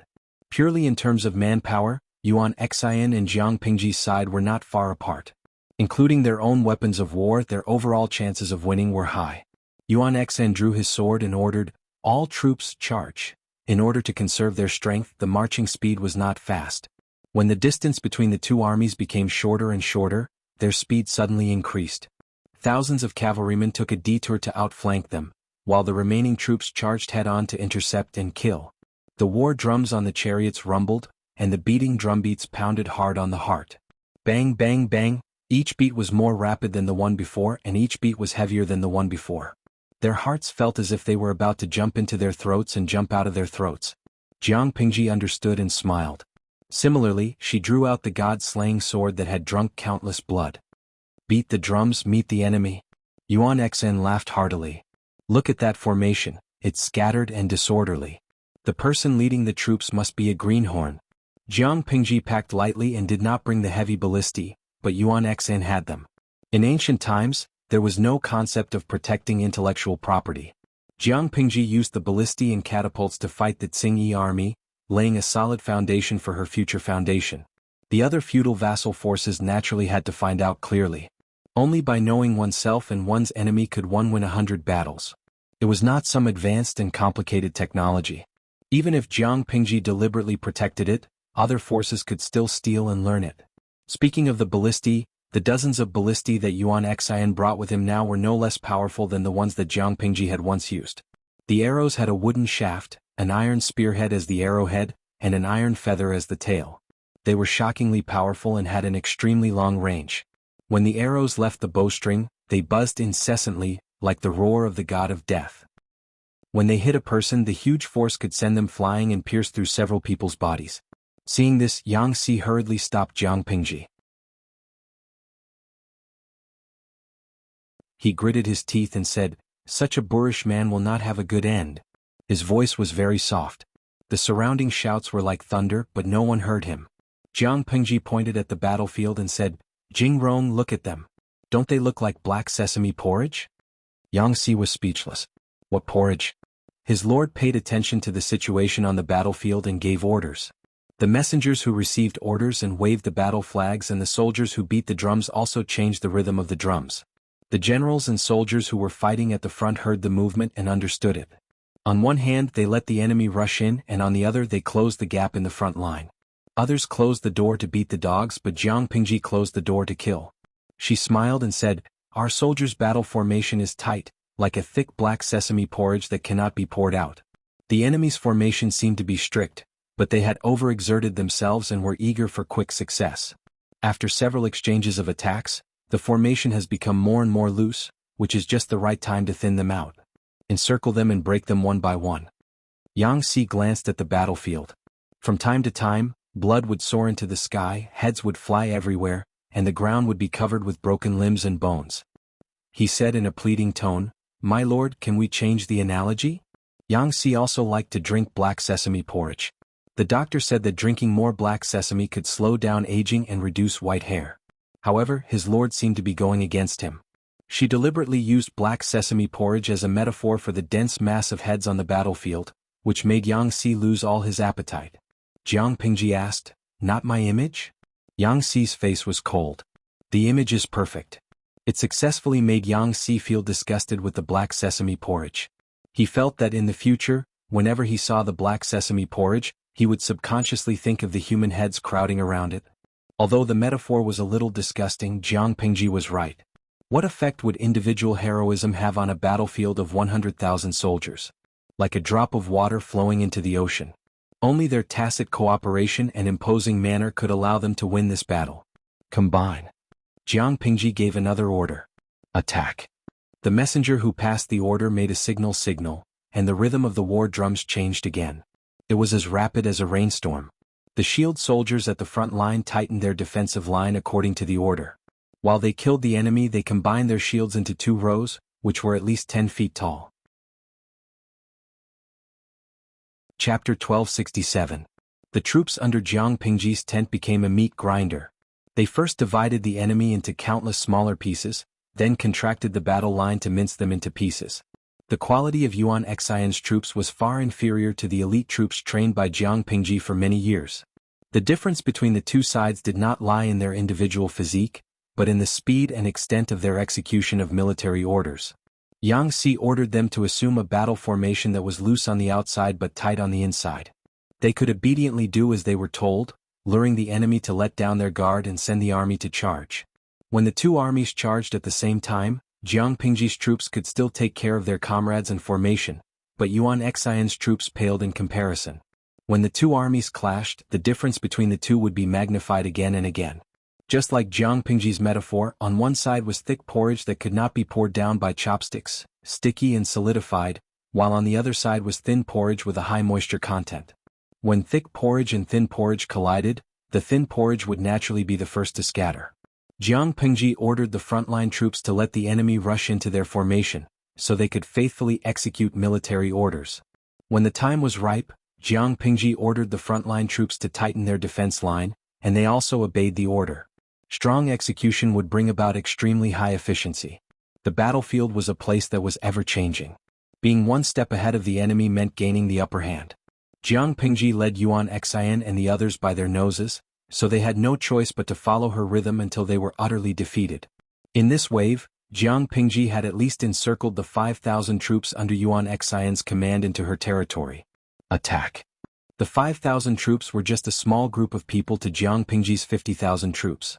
When they were scattered into their formation, they were like a grain of sand mixed into the desert, small and helpless. Coincidentally, at this moment, Jiang Pingji gave the order to encircle and kill. The generals and soldiers who were beating the drums shouted in unison. Snow-white blades and spearheads pierced through from all directions, directly turning the scattered enemy troops into bloody hedgehogs. The rhythm of the generals and soldiers who were beating the drums slowed down, but the strength of the drums did not decrease. Hundreds of drums were played in unison, and the sound resounded throughout the entire battlefield. The momentum alone suppressed the opposite side. The battlefield changed so quickly that it only took a few dozen breaths from beginning to end. Yuan Xian discovered Jiang Pingji's intention to encroach on the enemy. He immediately ordered the soldiers to fight and retreat while defending against the enemy. Unfortunately, their execution was not good enough. When Yuan Xian's order was given, before the soldiers could react, they were surrounded by the enemy. Making dumplings in one go would leave thousands of corpses on the ground. It was almost impossible for these people to survive. Not to mention surviving, being able to leave an intact corpse in the chaotic battle was already a stroke of luck. The gravel and stones on the ground were dyed dark red by the blood. The blood, which looked like little red snakes, gathered on the ground and formed small puddles. Seeing this, Yuan Xian angrily punched the horse's back, causing it to let out a mournful neigh. His eyes were red, and he pulled the reins tightly with one hand, forcing the warhorse to calm down. General Yuanxin, it's obvious that the enemy has come prepared. Why don't we retreat first to preserve our military strength? The two armies had only clashed for a quarter of an hour, but they had already lost thousands of soldiers and horses. Their morale had plummeted, while the enemy's losses were minimal. Continuing to fight like this would only increase the number of casualties. If Yuan Xian had been more cautious and conservative in the beginning, he might not have faced such a difficult situation. Hearing Nie Sun's words, Yuan Xian's eyes turned bloodshot and murderous, causing Nie Sun's heart to tremble. The army hasn't been defeated, and the soldiers still have their combat strength. Military counselors' words shake the morale of the army. Isn't this killing intent? Yuan Xian lowered his head and glanced at the sword in his hand. He almost couldn't suppress the wild and wanton murderous intent in his heart. Nie Sun said, although the enemy has many men and horses, they have very little military supplies and rations. An army of 50,000 will consume countless rations in 3 to 5 days, not to mention 1 or 2 months. Our army doesn't need to face them head-on. We only need to surround and harass them to break their evil plan of using war to sustain war. Nie Sun's method was naturally vicious. If he used it to deal with Jiang Pingji, she would really fall. In order not to delay their speed and mobility, the army's rations could only last for 3 to 5 days. If Nie Sun used rogue tactics to harass her and plunder her rations, Jiang Pingji's side couldn't afford to drag it out. Just as Nie Sun predicted, Jiang Pingji wasn't afraid of a head-on confrontation. She was afraid of the enemy's endless harassment and encirclement. Yuan Xian refused to listen. He was an extremely arrogant and self-opinionated person. He had developed a prejudice against Nie Sun, and this prejudice would always exist. It wouldn't disappear with time. Nie Sun jumped out to stop him at this moment. Yuan Xian was furious. A white light streaked across the sky. Nie Sun was blinded by the light. He subconsciously raised his hand and turned his body to avoid the blade that was aimed at his neck. However, the blade still fell on his shoulder and chest. Intense pain spread from his body to his entire body. It was so painful that his muscles twitched and trembled. Nie Sun's world was instantly dyed with blood. The blood that gushed out from his wound spilled a long trail on the ground.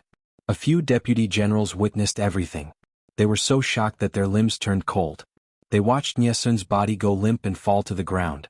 The fresh blood converged into a pool of blood on the ground beneath him. After everyone saw it, they felt as if they had fallen into an ice cellar. Yuan Xian was actually so arrogant? Nie Sun was Huang Song's strategist. No matter what mistakes he made, he should be dealt with by Huang Song. What right did Yuan Xian have to wield his sword against Nie Sun? Was he so fearless just because he was the elder of the Lord's clan? Drag him away. This person shakes the morale of the army. He has evil intentions. Kill him as a warning to others. After the impulse, Yuan Xian felt a trace of regret in his heart. However, it was quickly drowned out by anger. Yuan Xian's words lacked confidence. However, there was no turning back. Since he had already been slashed, how could he apologize? The deputy general stepped forward and said, "General, strategist Nye is the Lord's trusted aide. If you kill him before the battle, it will not be good for you." It seemed like he was speaking for Yuan Xian, but he was actually pleading for Nye Sun. Although the wound was deep, it was not fatal.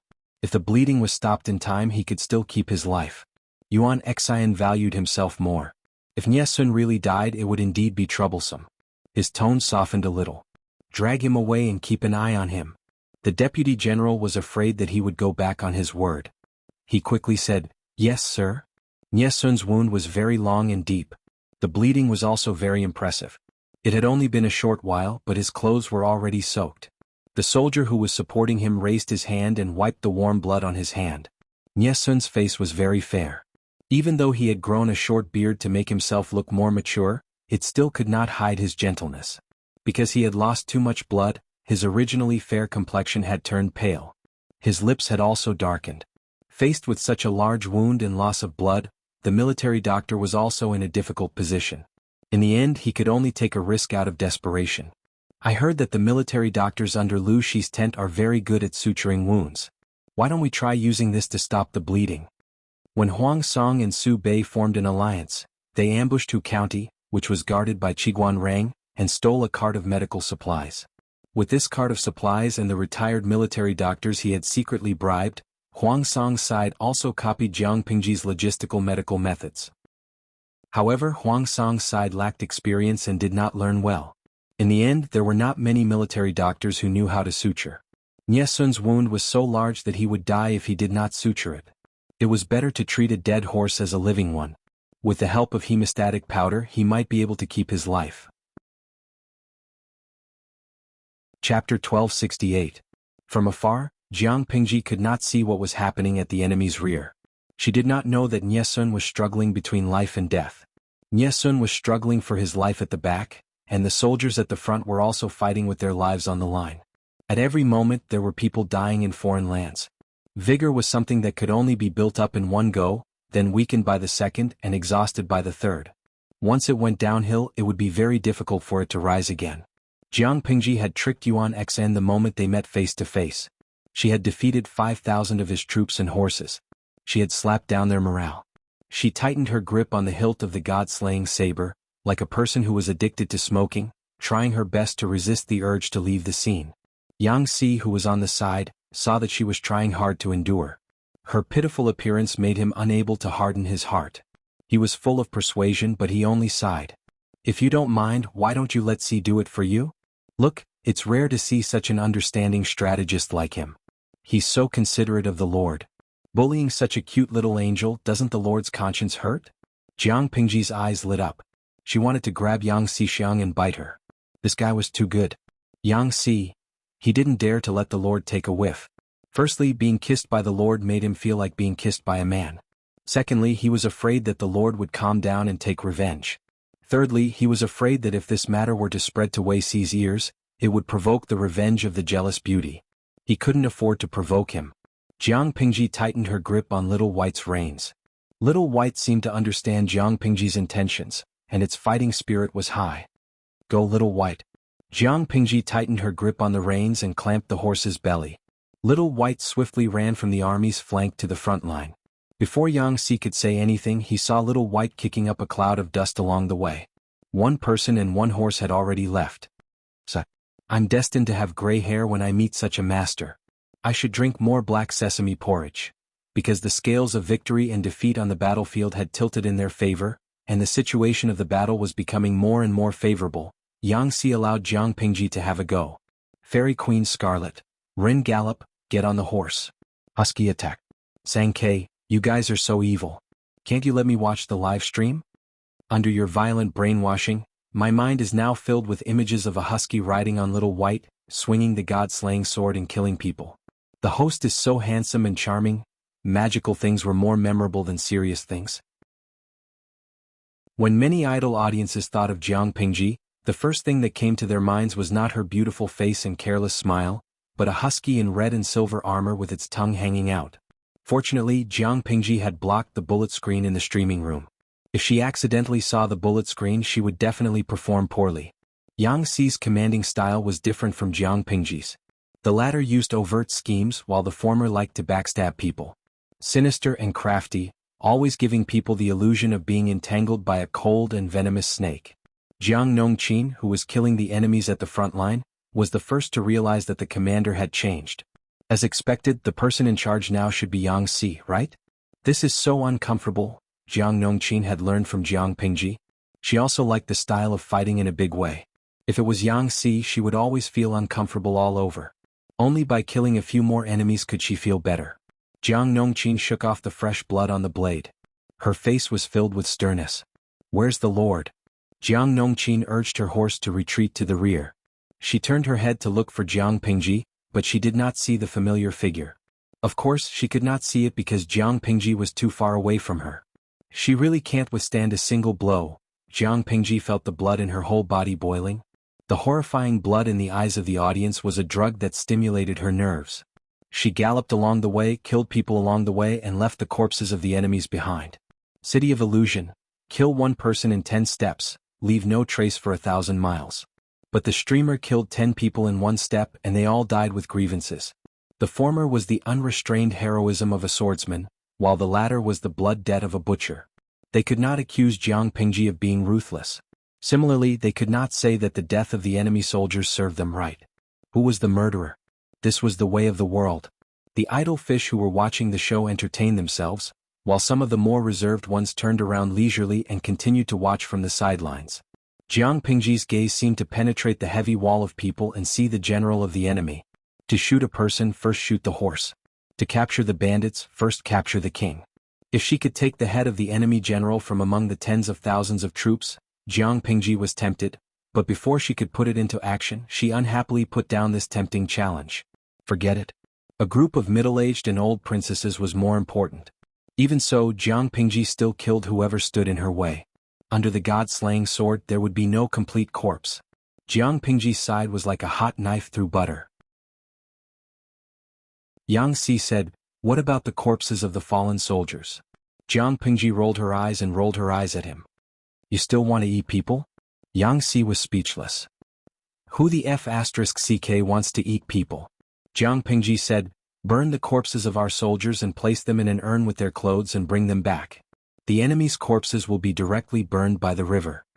After many wars, in order to make it easier to clean up the battlefield, the corpses were directly thrown into the river. In the most tragic cases, the lower part of the river could even be blocked and the whole river would be dyed bright red. If doing so saved trouble, Jiang Pingji did not mind doing so. However, she was very clear that the rotting corpses would contaminate the river and even cause a large-scale epidemic to break out in the villages near the river. Chapter 1269. Get out! Yuan Xn suffered such a big loss in Jiang Pingji's hands and lost tens of thousands of troops. How could he not be angry? He couldn't control his stubbornness. He urgently needed a way to vent his anger. Destroying the main tent was the only choice. The deputy generals in the tent didn't dare to go against Yuan Xan. He even killed Huang Song's confidant, Nye Sun, without hesitation, not to mention the others. The deputy generals exchanged glances with each other and retreated resentfully. They didn't want to be swept by the tail of the storm. Everyone filed out. Looking at the empty commander's tent, Yuan Xan panted heavily, his eyes bloodshot. Yuan Xan couldn't escape the blame for this defeat, but he didn't want to admit it or accept it was his fault. Victory and defeat were common in war. He would definitely kill the enemy next time. He was depressed and drank the whole night until he was dead drunk. At the same time, Nye Sun, who had experienced a life-and-death struggle, finally opened his sleepy and confused eyes. The military counselor is awake? The military counselor is really awake. The military doctor who was taking care of him noticed that Nye Sun's eyelashes were trembling. He was excited. This was a sign that he was about to wake up. If he didn't wake up, the military doctor who was in charge of stitching up the wound would be in despair. He was afraid of being responsible for Nye Sun's death. Now, not only did Nye Sun not die, but he also woke up successfully. Not only did he not make a mistake, but he also made a contribution. The road to Qingyun was right under his feet. Military counselor, do you feel uncomfortable now? Are you hungry? Are you thirsty? Do you want some porridge to fill your stomach? The military doctor was moved to tears. Nye-sun was definitely the most stressed patient he had taken over. He was unconscious for 3 days and 3 nights. During this period he had a high fever and his wound was red and festering. They all thought that Nye-sun couldn't make it through this and wanted to prepare for his funeral. They didn't expect Nye-sun to have such a strong desire to live despite looking weak.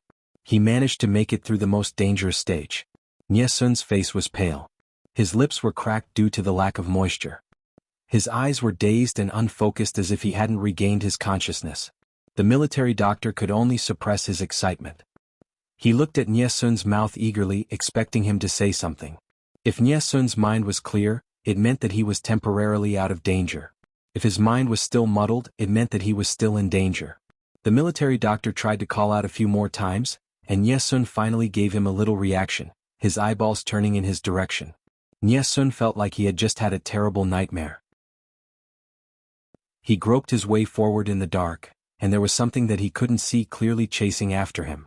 He didn't know what it was, but he had a faint premonition that it was extremely dangerous and couldn't be caught. He could only keep running forward, but the footsteps behind him were getting closer and closer. Just as he was about to lose all hope, he heard a cry coming from afar as if it was guiding him. The girl's cries were indistinct at first, and then, that was the cry of a baby girl. She cried for a very long time, and from time to time she would even break into sobs. Nye-sun's heart ached for no reason. Ignoring the thing chasing after him, he ran toward the source of the baby girl's cry. If there really was a child in this dark place, how desperate would it be? Nye-sun didn't know what he was thinking at that time, but he followed that direction as if he was possessed. He didn't know how long he had been walking, but a dazzling white light suddenly bloomed in front of him, and the surrounding darkness was completely dispelled. At the end of the light stood a graceful woman. She was wearing a peach-pink dress and a red blouse over her head. She was coaxing something with her head lowered. Nye-sun focused his eyes and realized that there was an infant in the woman's arms. The woman also noticed his existence and turned around to call out to him. "Qingyun, Qingyun?" Nye-sun was shocked and his eyes suddenly widened. Memories flooded into his mind like a tide, and he was forcibly awakened by the pain. When he woke up, Nye-sun was muddle-headed and didn't know where he was. It wasn't until the dazzling candlelight made his eyes water that he gradually came back to his senses. Military counselor? Military counselor? The military doctor was still calling out persistently. If he wasn't afraid of offending Nye-sun, he really wanted to call out his full name.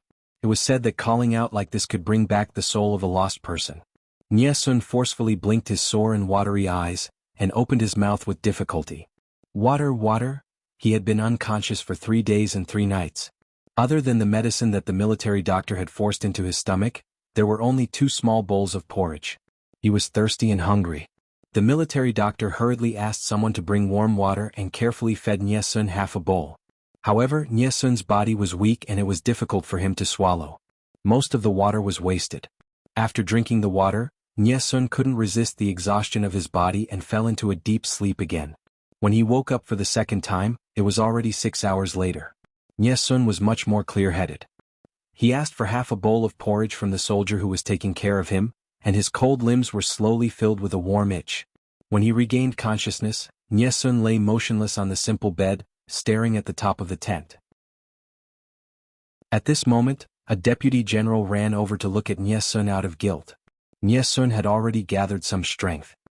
He asked the deputy general, "How's the battle situation?" Before he fell unconscious from his heavy injuries, the battle situation was already extremely disadvantageous. If Yuan Xian could retreat in time, the losses wouldn't be too great. The deputy general's expression was solemn as he stammered, "Our army suffered a great defeat. We lost more than 11,000 soldiers and lost 30% of our supplies." When Nye-sun heard this, he closed his eyes calmly.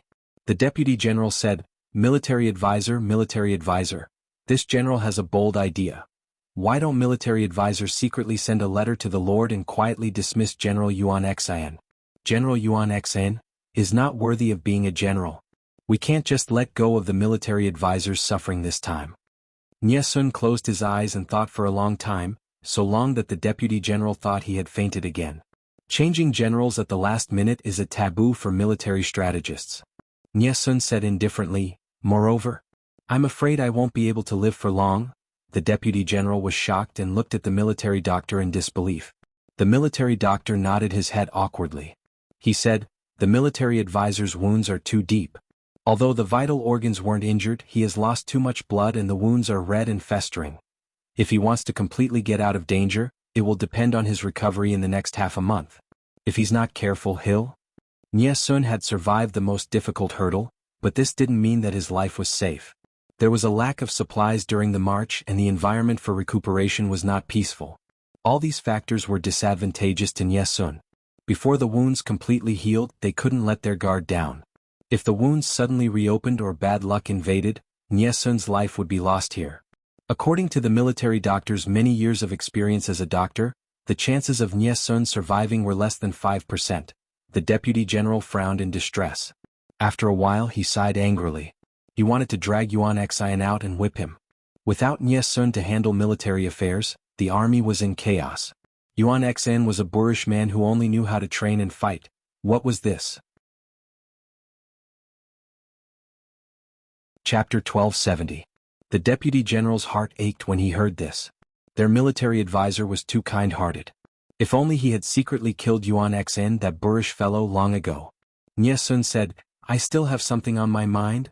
The deputy general said, "Military counselor, please say it." Nie Sun said, "Do you know how to read?" The deputy general said, "I only know a few words. I don't dare to show off in front of the military counselor." Nie Sun's breathing quickened and his eyes became more and more tired. He forced himself to say, "Help me prepare a brush and ink and write a letter to my wife and daughter. Yuan Xian is narrow-minded and holds grudges. If I'm gone, there will only be an orphan and a widow left at home. I'm afraid they will be bullied. Even if the Lord takes pity on them and is willing to take care of them, there are many troubles at the widow's door. He can't take care of them forever. Although the Lord will take care of the widow of his subjects, it can't be compared to blood relatives." Nie Sun said desolately, "Are you willing to write a letter for me? I want my wife to bring my daughter to the Yu family. The Yu family is a famous family in Dongqing and they only have one daughter. If my wife has two elders to take care of her, I can die in peace." The deputy general said, "I'm willing." Nie Sun revealed a light smile of relief. "Thank you." The deputy general looked at him and the 7-foot-tall man couldn't help but be envious. He asked someone to prepare a blank scroll and brush. Nie Sun couldn't take it anymore and fell into a deep sleep. He woke him up an hour later. Nie Sun dictated and the deputy general wrote, "I have a private seal in my bosom. My wife will know the authenticity of the letter by stamping it." The private seal was like an identity card to the people of this era. It was unique and recognizable. Nie Sun had a few seals. Some were used for official business and some were used for personal relationships. Only the one in his bosom was carved by him and his wife, Zhu Qingning. One was written in Yin and the other in Yang. Each had a Mandarin duck and the nickname they gave each other. This kind of private item would usually not be exposed in front of others. The deputy general took out the private seal and carefully stamped it at the end of the scroll. Seeing the private seal, the deputy general was secretly shocked at the relationship between Nie Sun and his wife. Nie Sun had used up all his energy and he had a low fever. He couldn't resist the drowsiness and fell asleep again. The army couldn't privately send documents to the outside world. Otherwise they would be suspected of betrayal. They had to go through the official channels. Nie Sun used to handle this kind of thing, but now he was about to kneel, so the letter naturally fell into Yuan Xian's hands. The letter was very normal and short. Nie Sun told his wife that if anything happened to him, there was no need for her to wait for him. She could just marry herself. Because his situation was not very good, he was worried that his wife and daughter would not have anyone to take care of them, so he hoped that they would go to the Yu clan. Nie Sun's family? Who is Nie Sun's family? Yuan Xian stared at the letter and thought for a while. He finally remembered that Nie Sun's in-laws were Master Yuan Jing, a famous scholar in Dongqing. To Du Xian, Yuan said. Yuan's words. Although Master Yuan Jing had not publicly surrendered to Jiang Pingji, everyone knew that Master Yuan Jing had been a teacher in Wanzhou for many years. Even though he didn't surrender to Jiang Pingji, everyone knows he's been a teacher in Wanzhou for many years. If Zhu Qingning takes his daughter to the Yu family, won't he be going to Jiang Pingji? Moreover, if Nie Sun really died, would his master mistreat this orphan and widow? Was there a need for them to seek shelter from the Yu clan? However, Nie Sun's request was reasonable, and he was heavily injured by Yuan Xian, so Yuan Xian couldn't reject him directly, in case he was criticized for being heartless. Yuan Xn asked the deputy general, "How is the counselor's condition?" "Nie Sun is still lying in the gates of hell." Yuan Xn didn't believe him. He called the military doctor over. The military doctor explained in detail, but the content was similar. Yuan Xn didn't believe it, so he called the military doctor over. The military doctor explained in detail, but the content was more or less the same. Yuan Xn didn't believe him. He called the military doctor over. The military doctor told him in detail, but the content was similar. First of all, this letter could not pass through the hands of the Lord, Huang Song. Otherwise, the Lord would know that he was the one who injured Nie Sun in front of the battle and would definitely remove him from his position and capture him. Next, Nie Sun was about to die. His survival rate was very low. Yuan Xn couldn't keep his will. After thinking about it, Yuan Xn still approved the letter. Send a horse to deliver the letter to the wife of the military counselor. Nie Sun's wife, Zhu Qingning, was in Heda County in Haozhou. Heda County was not far from here. It would take 5 or 6 days to get there. Nie Sun's condition had been worsening. He didn't wake up for long. Sometimes he was delirious from the fever. Yuan Xn also sneaked a peek. Nie Sun's original appearance was stunning. The cinnabar between his eyebrows enhanced his looks. 90% of the women in the world would be ashamed of their looks. Only Wei Ci could compete with Nie Sun in this aspect. Her appearance was leisurely and unparalleled. She would be too long if she was a bit more and too short if she was a bit less. Her eyebrows were like green feathers and her skin was as white as snow. Now his skin was dark yellow and he looked haggard. His body was thinner and he looked like a bag of bones. His breathing was weak and intermittent. It was as if a soul reaper was crouching beside him, waiting for him to die. At the thought of this, Yuan Xn felt the temperature in the tent turn cold. He left after saying, "Take care of the military counselor." Seeing this, the military doctor let out a long sigh. After Yuan Xn left and the military doctor went out to get medicine, Nie Sun opened his eyes weakly. There was an unfathomable depth in his eyes. Heh!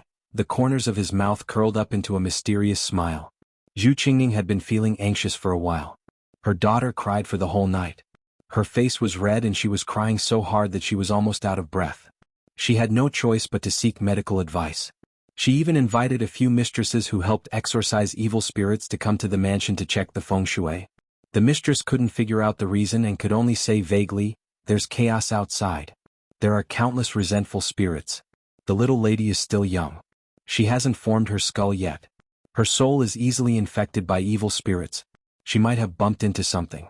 Why don't you let me cast a spell and try?" Zhu Qingning didn't believe this at first. But her daughter had been crying for a few days. She couldn't figure out the reason and could only believe the mistress. After the spell, the mistress gave Zhu Qingning a few yellow talismans that could cure children's crying at night. After Zhu Qingning put them on the child, she hung them around her daughter's room. Unexpectedly, the yellow talismans were really effective. That night, the crying quieted down. Her daughter cried for a while before she was coaxed to sleep. Zhu Qingning immediately prepared a lot of gold and silver for this mistress. Although this mistress wasn't a swindler, she wasn't that magical either. She wasn't sure herself and was prepared to run away. Unexpectedly, Zhu Qingning sent someone to give her a generous reward the next day. The mistress was so happy that she could see her teeth but not her eyes. She simply took all the credit. A few days later, a letter from home from the front lines was delivered to the mansion. After reading it, Zhu Qingning's face turned pale and she burst into tears. After crying, she regained her senses and immediately sent people to pack up their belongings and important items. She also prepared enough guards and horses to go north. Because Lady Qi wasn't in Heda County, no one stopped Zhu Qingning's big move. More than 100 guards escorted the mother and daughter and a lot of their belongings north. As long as they avoided the front lines, the journey was still very safe. Zhu Qingning grabbed the letter and flipped it over. She vaguely understood the real reason why her daughter had been crying non-stop a few days ago. Chapter 1271. Who did you say was slashed? Jiang Pingji ate and drank the spicy food happily. Although the conditions of the march were harsh, she still tried her best to live a better life. She was just enjoying her food, but she didn't expect Yang Si to reveal such a big news for her. Yang Si didn't frown. He was used to his lord's behavior, which was more boorish than a man's. Sometimes he even forgot her gender. He repeated, "Our informant sent news that Nie Sun was slashed by Yuan Xn. His life is in danger." Jiang Pingji clapped her hands and said with a smile, They're biting each other. They haven't won the war and they're already fighting among themselves? Yang Si secretly rolled his eyes. No matter what, Nie Sun was her cousin. She didn't have to gloat so obviously, right? Jiang Pingji coughed and said seriously, why was Nie Sun slashed by Yuan Xn? And he almost lost his life? Yang Si said, I heard that they had a disagreement before the battle. Yuan Xn flew into a rage out of humiliation and slashed him. According to their understanding, Yuan Xn was a 100% boorish man. He had a lot of experience in war, but he was impatient and arrogant. In Jiang Pingji's opinion, such a guy could only be a vanguard general who charged and broke through enemy lines. He couldn't be a commander who commanded the army. If it were her, she would never let Yuan Xn have any command. Even if she had to do so, she would arrange for people who could suppress Yuan Xn. Obviously, he and Nie Sun had different opinions. Yuan Xn was definitely stupid. If Nie Sun died, he would really die unjustly. Nie Sun wasn't enough to suppress Yuan Xn. Instead, he angered Yuan Xn and was killed. Wasn't that unjustly? Jiang Pingji always said whatever was on her mind. Her straightforward temperament made people love and hate her at the same time. Nie Sun is really pitiful. Yes, such an idiot. As his cousin, I definitely sympathize with him. As his enemy, I feel that I can secretly laugh when I lie in bed at night. Yang Si was speechless. He looked around and found that there was indeed no one around. Then he breathed a sigh of relief. Yang Si didn't want this idle conversation to be written into unofficial history. If Nie Sun saw it, he would be so angry that he would die. Most importantly, it was very embarrassing. Nie Sun's life and death are unknown. This is indeed beneficial to our army. Yang Si stroked his beard and said, Yuan Xn is nothing to worry about. Jiang Pingji smiled and said, I didn't treat this person as an opponent. He lowered my status. Yang Si was puzzled. What do you mean by acting cool? His lord always had amazing words and strange words. Yang Si liked to listen to them and always felt that they were fresh and interesting. Jiang Pingji said, the so-called pretentiousness is the ability to show off. Yang Si was confused again. What's posturing? Jiang Pingji smiled and said, you pretend to be very powerful and let others think that you are powerful. In fact, it means very powerful. The viewers in the live stream also giggled as they provided detailed explanations. Jing Jia, Xiao Rongrong, do you see the streamer in front of you? Every time she unleashed her domineering aura, she was acting cool. Capricorn story man, I can't help but complain. The host is really a master of the essence of acting tough.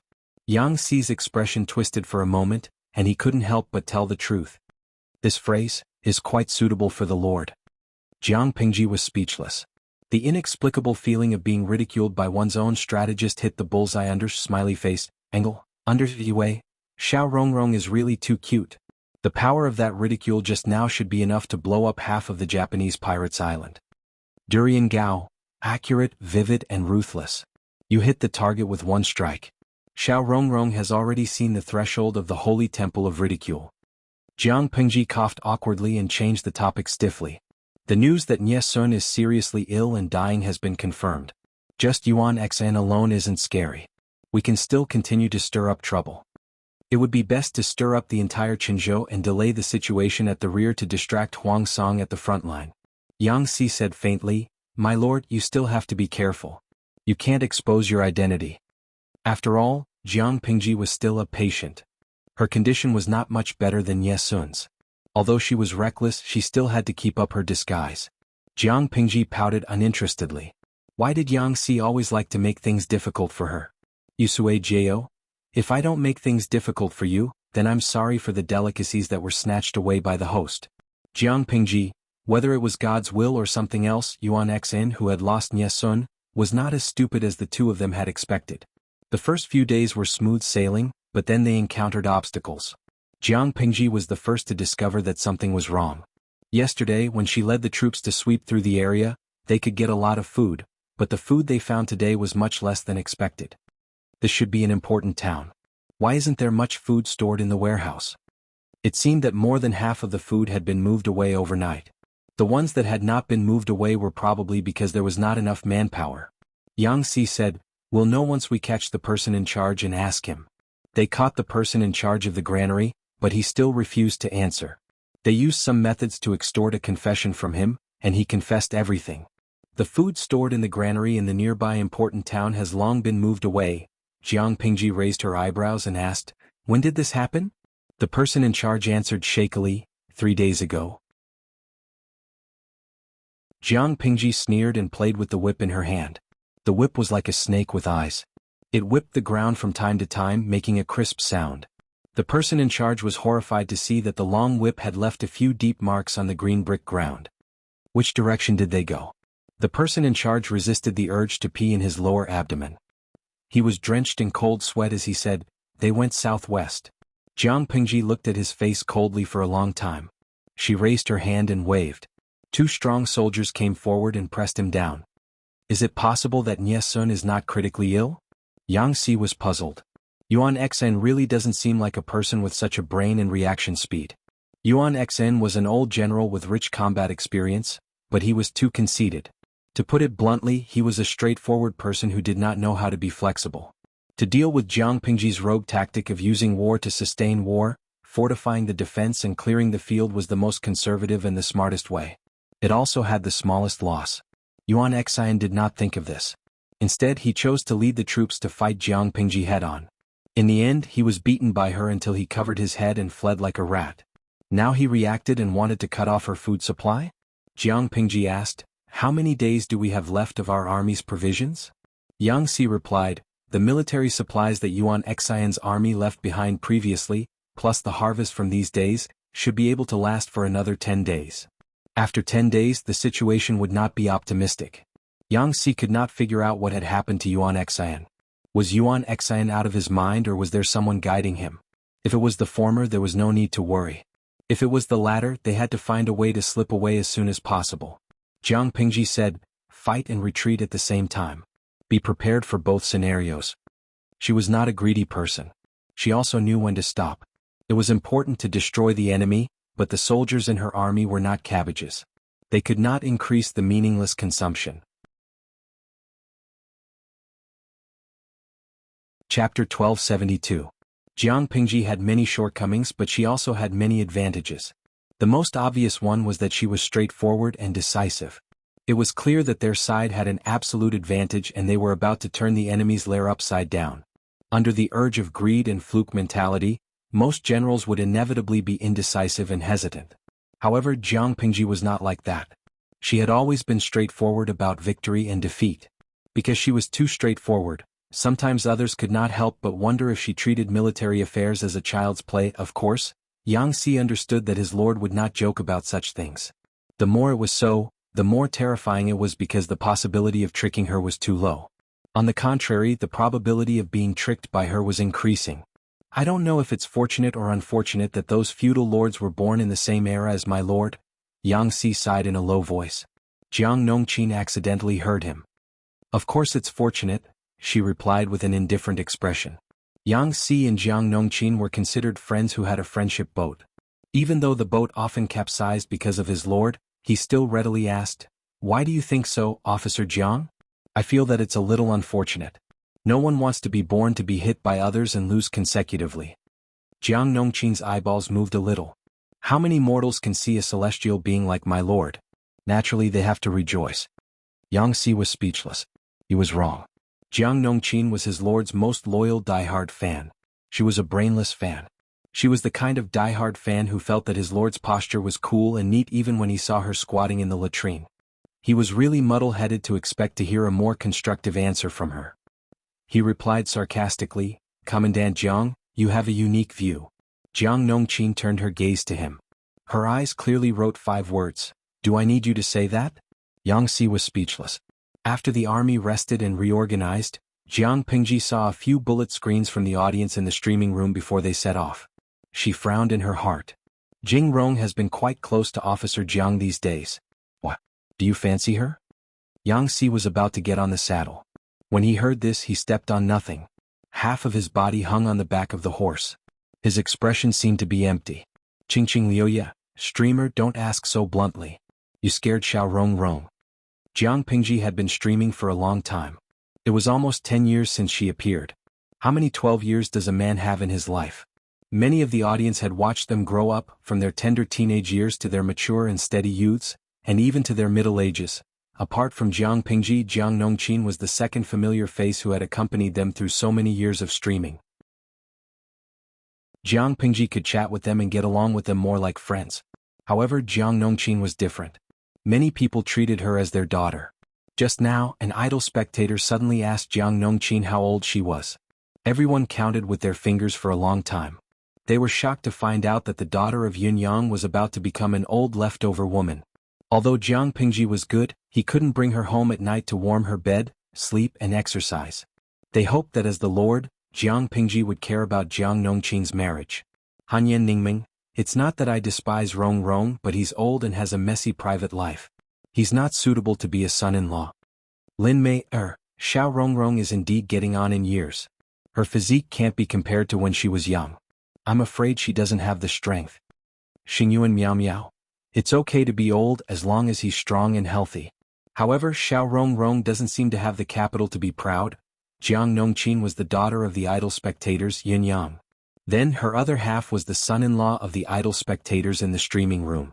There was nothing wrong with this relationship. Jiang Pingji ridiculed them for being incompetent. Which son-in-law could satisfy his 850,000 in-laws? These were only the idle spectators who had grabbed the small bench in the streaming room. The number of in-laws who were not online was even greater. Jiang Pingji watched helplessly as the streaming room raced. She couldn't help but wonder if Yang Si was at his limit. In the past few years his private life was basically close to Feng Zhen's. However, after relying on her, he slowly cultivated his moral character and character. It was not too much for him to occasionally steal from her. Little did she know, whose fault was it for Yang Si's private life. It was all Jiang Pingji's fault. Yang Si was quite frightened. He kicked his feet and stepped on the stirrups again. He climbed onto the horse's back and sat firmly. Why is my lord suddenly asking this? Yang Si was surprised. He didn't know why his lord would have such an absurd idea. Did he look like the kind of person who liked to court death? It was fine if he looked at his lord during the day, but at night he was hugging a fanatical fan who only had the lord in his heart? If he had a child in the future, would the child call him father or his lord father? Yang Si shuddered just thinking about that scene. Jiang Pingji said calmly, I see that you've been very close to Jiang Shaowei recently. You've had a lot of contact, so I thought you wanted to get married. Yang Si hurriedly shook his head, as if he wanted to disassociate himself from this and prove his innocence. Although Jiang Shaowei was indeed very good. However, Yang Si didn't know whether to laugh or cry. He said, isn't it because of official business that Si has frequent contact with Jiang Shaowei?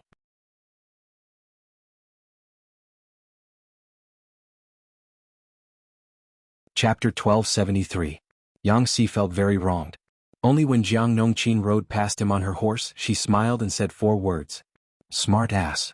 Yang Si, unconvinced, he rode his horse to catch up with Jiang Nongqin and asked, what do you mean, Field Officer Jiang? Did he, Yang Si, look like the kind of person who would have a workplace romance? Why did everyone think that he was interested in Jiang Nongqin because he was close to her? What kind of gaze was that? It was clearly the boat of friendship swaying. Jiang Nongqin said, although the military counselor and I are involved in official matters, we don't meet frequently. My lord, you have a sharp eye, so you'll naturally notice. Yang Si said helplessly, can Commandant Jiang leave the lord in 3 sentences? Jiang Nongqin said coldly, no. Yang Si, the boat of friendship had capsized again, and it was all because of the lord. There was no way to continue living like this. This general understands that this is a misunderstanding. My lord was just playing around for a moment. I hope that the military advisor will not take this matter to heart. I'll explain to her later and clear the military counselor's name. Jiang Nongqin smiled. However, Yang Si had an illusion that his whole body was cold. He kept feeling that it was a self-defeating proposition. The tip of his eyebrows drooped, and there was a look of grievance on his face. Explain what? No explanation. Yang Si was indeed interested in Jiang Nongqin. The two of them were not teenagers. There were many things that did not need to be said. Just as Jiang Nongqin said, the two of them had contact with each other for work. However, no matter how much work they had, it was unlikely that they would meet each other every day. After all, one of them was a scholar while the other was a martial artist. She didn't understand at first, but she understood after a while. She wasn't against it and just treated it as love. Yang Si had his own considerations. He did not intend to reveal it in the near future so as not to affect the state of the two. The war was too dangerous. If there was a slight oversight, not only would he pay with his life, but he would also lose the lives of countless soldiers. To be safe, he had to at least wait until the end of the war.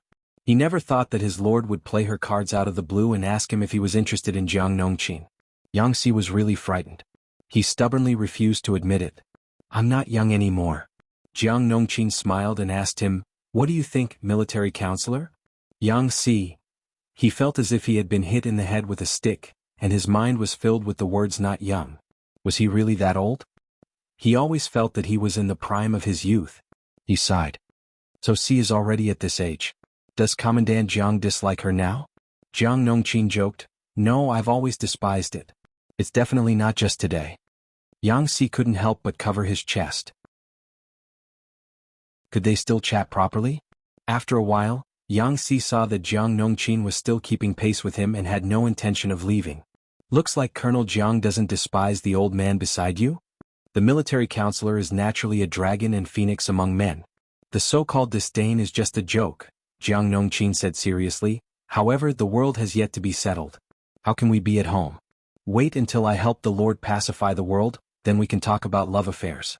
As long as the military counselor can wait, I can naturally wait." Yang Si. Was it too late for him to run to the Lord and admit that he was interested in Jiang Nongqin? He had to wait for the world to be at peace. He felt unwell all over. As expected, he couldn't stop talking about the Lord. Yang Si thought that the conversation was very soft, but he did not know that Jiang Pingji, who was more than 300 feet away from them, heard it clearly. Not only did she hear it clearly, but the guru in the streaming room who could read lips also translated the entire conversation between the two. Then Xiao Hui Tun Dun, Mother Ker, Yang Si, this big dog is indeed interested in my daughter. He even pretended to be so serious just now. Goo goo goo, Mother Ker +1, Yang Si, this big dog, who asked you to take my daughter away? Did you get my permission? Mo Yo Kwai, I'm so angry that I'm like a pufferfish crying like a dog. Yang Si, this big dog, Lao Ciji Lianming, I just haven't come to the streaming room for 2 days. Why did Yang Si take Nongqin away? What kind of operation is this? Jiang Pingji was quite angry at first, but she could not help but laugh when she saw the bullet screen. At first they called her Little Rongrong and Little Sisi, but now they all called her Yang Si and Big Dog with their full names. The salted fish in the streaming room were really a group of capricious goblins. The current atmosphere was relaxed and lively. There was no sign of nervousness at all. However, the enemy scouts are so bold? Jiang Pingji frowned.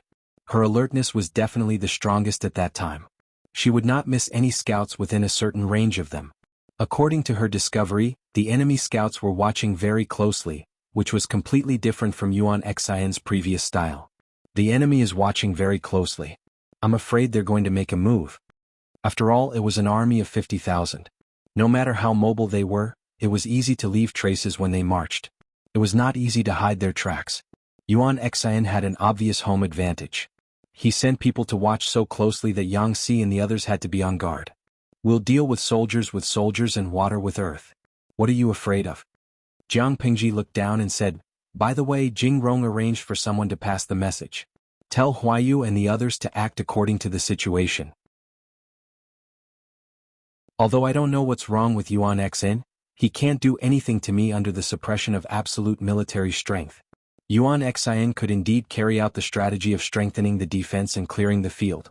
He could send people to surround Jiang Pingji and forcefully cut off the rice supply for the 50,000 troops. However, he neglected Feng Jin and the others. Feng Jin had led his troops across the gorge early in the morning and stationed them at the ferry.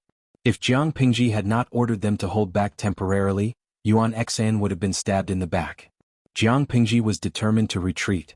With Feng Jin's cover, no one could stop her. Did Yuan Xian become smarter after he slashed Nie Sun? Of course not. Nie Sun was still a patient who could not get out of bed. His condition was erratic, sometimes good and sometimes bad. Because of Nie Sun's absence, there was no one to take care of the military logistics. They could only rely on the deputy generals and ordinary officials to take the blame.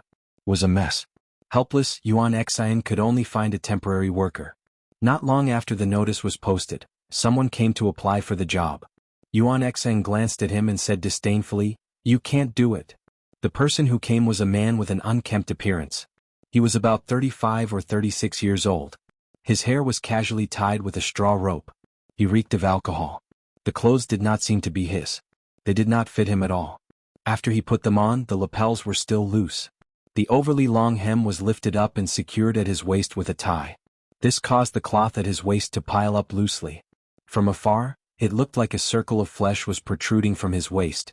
He was wearing gray and black socks with holes in them.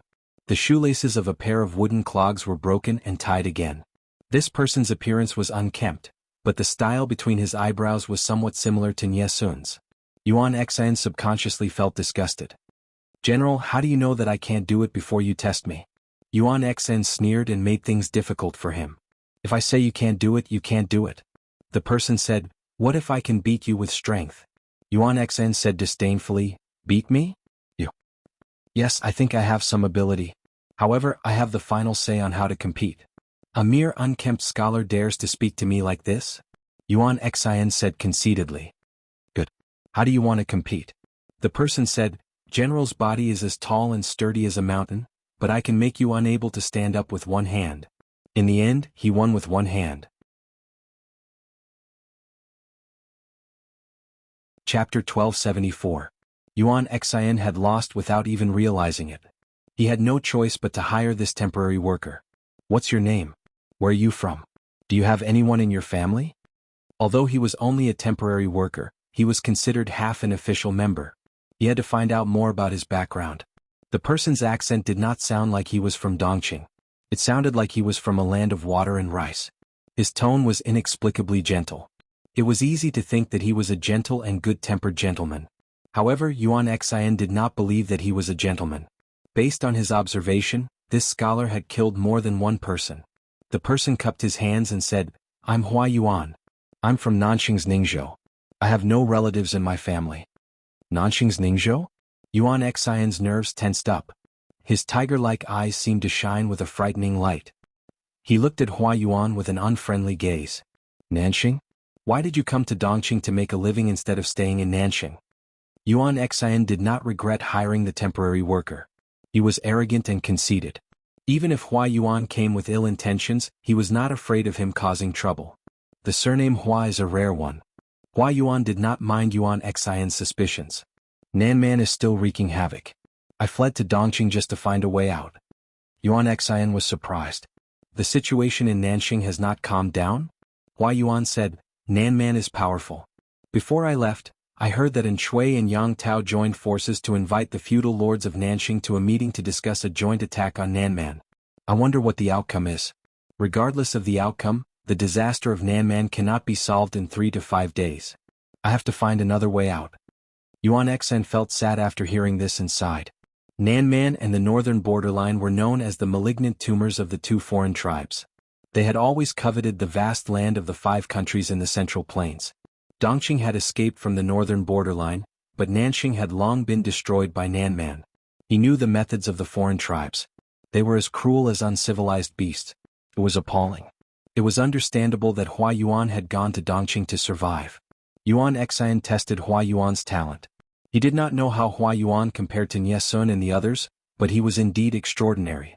Yuan Xian also ordered people to prepare a sumptuous dinner for Hua Yuan.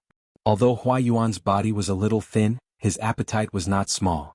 He ate 3 servings of food on his own, and the way he ate also made people wonder if this fellow had never eaten a delicious meal in his life. Hua Yuan ate until he was full. "I've only been eating cold water to fill my stomach for several days. I'm starving. If I've been rude, please forgive me, General." Yuan Xian couldn't get angry. After all, Hua Yuan's performance proved that what he said was true. He finished everything without wasting a single grain of rice. After eating and drinking to his heart's content, Yuan Xian told Hua Yuan about the problem that had been troubling him for the past few days. Hua Yuan said, "I've been on the run for the past few days. I've heard about Lu Shi's troops causing trouble in Qinzhou." Yuan Xian gnashed his teeth in hatred and said angrily, "They've gone too far." When he thought of the tens of thousands of soldiers and horses that had been sacrificed, his heart was still bleeding. He wished he could run to Jiang Pingji and fight it out with her. Hua Yuan asked in surprise, "I heard that the enemy brought 70 to 80,000 soldiers?" Yuan Xian corrected him impatiently, "At most 50,000. Hua Yuan said, "An army of 50,000 consumes 500 dawn of food a day. How much food can they bring with them when they travel light?" Yuan Xian said, "They're using war to nourish war and plunder the Qinzhou grain depot to replenish themselves." Hua Yuan said, Since the enemy is using war to nourish war, why don't you use the strategy of fortifying the walls and clearing the fields so that they have no food to take? Yuan Xian was speechless. It wasn't like he didn't know about fortifying the walls and clearing the fields. He just felt that he could defeat the enemy head-on and didn't need to play any tricks. Fortifying the walls and clearing the fields was a method that would kill 1,000 enemies and cost 800 of his own men. He didn't want to use it unless he had no other choice. In fact, Nie Sun had mentioned it to him several times, but Yuan Xian felt that Nie Sun was denying his strength by preventing him from fighting the enemy head-on, so he didn't listen. Now that he had suffered a great loss, Yuan Xian knew that he was in trouble. Naturally, he had to find a way to make up for it. He asked Hua Yuan patiently, "The enemy has already looted half of Qinzhou. Is there any use in fortifying the walls and clearing the fields?" "Of course there's a use. The enemy has 50,000 men and horses. Consuming food is a huge problem. Why don't you set up a trap to lure the enemy deep into Qinzhou, cut off their escape route and trap them for a few days?" Hua Yuan said, "If you don't do that, they'll do the same thing and cause trouble in Haozhou again." Yuan Xian's face darkened when he heard that. If Haozhou was also harmed, Yuan Xian would commit suicide as an apology, even without his Lord Huang Song's order to investigate who was responsible. If Jiang Pingji wasn't so rational and decisive, if she was a little greedy and unwilling to give up the results of the battle, she might really fall into the trap. The greedier a person was, the more they liked to take risks. This mentality was similar to that of a gambler. If he bet correctly, he would turn the tables immediately. If he bet wrongly, he would lose everything. Yuan Xian followed Hua Yuan's suggestion and transported the stored grain from the various depots to lure Jiang Pingji to chase after them. At the same time, he paid close attention to the movements of the army. Unfortunately, Jiang Pingji wasn't a kind person. She wouldn't be greedy and rash like Yuan Xian. They retreated as soon as they said so, showing no mercy. After all, Hua Yuan was a temporary worker. Yuan Xian didn't trust him completely. There were many things that he wasn't qualified to do. Hua Yuan, who had some free time, began to listen to gossip. For example, Yuan Xian's various pasts, as well as the unlucky guy before he applied for the temporary job, Nie Sun's love and hatred. "General, did you really kill military advisor Nie at the front lines?" Hua Yuan asked with a smile. He wasn't worried that he would follow in Nie Sun's footsteps. The soldier said, "No, he didn't. The military advisor is still alive. I heard from the military doctor that his condition is very serious. He has been ill for almost half a month." Hua Yuan said, "I've been with the general for 2 days. I feel that he isn't a difficult person to get along with. Why is his relationship with the military advisor so bad?" "How would he know?" The soldier sighed. "Our general is good in every way, but he has a bad temper. Young man, you've taken over the position of military advisor. You have to be careful." Nie Sun was almost hacked to death by Yuan Xian. Military advisor was really a high-risk job. Hua Yuan waved his hand to indicate that he understood. He was different from Nie Sun. Nie Sun was Yuan Xian's serious colleague. He was just a temporary worker who was begging for a living. He didn't have to put in his best effort. "Where is the military advisor recuperating now? I want to visit him." Although Hua Yuan was a temporary worker, he had a certain level of authority. He naturally wouldn't be stopped from visiting Nie Sun. Nie Sun had already survived the critical period. He still looked very thin, but his mind was clear. He would be able to recover after recuperating properly. Hearing that someone wanted to visit him, and a stranger at that, Nie Sun raised his eyebrows. He coldly allowed the person to enter. Hua Yuan said that he wanted to see Nie Sun, but he was really just taking a look. The two of them only looked at each other and didn't say anything else.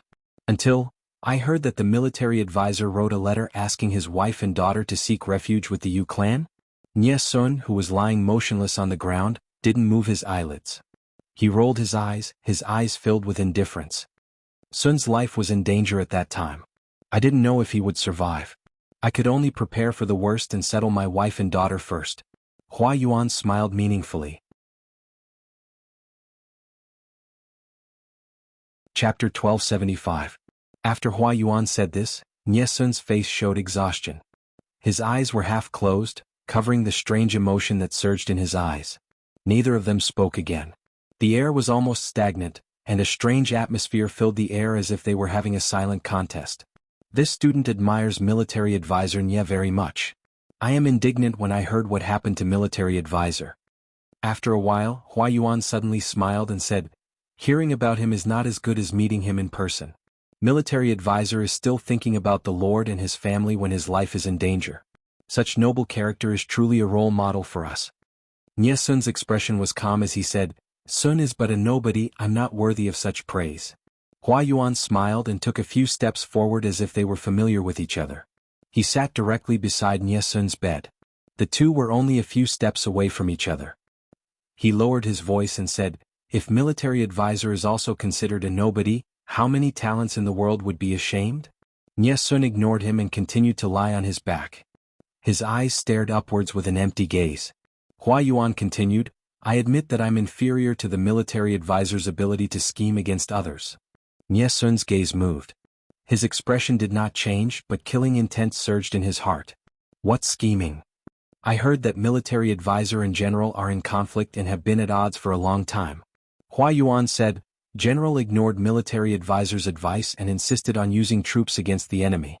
In the end he lost more than 10,000 soldiers and horses.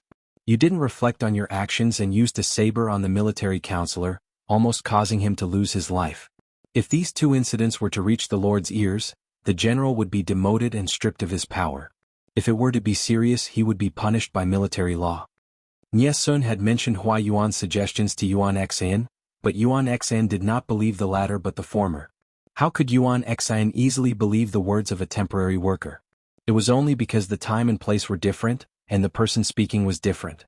Firstly, when Nie Sun advised Yuan Xian had not suffered a setback.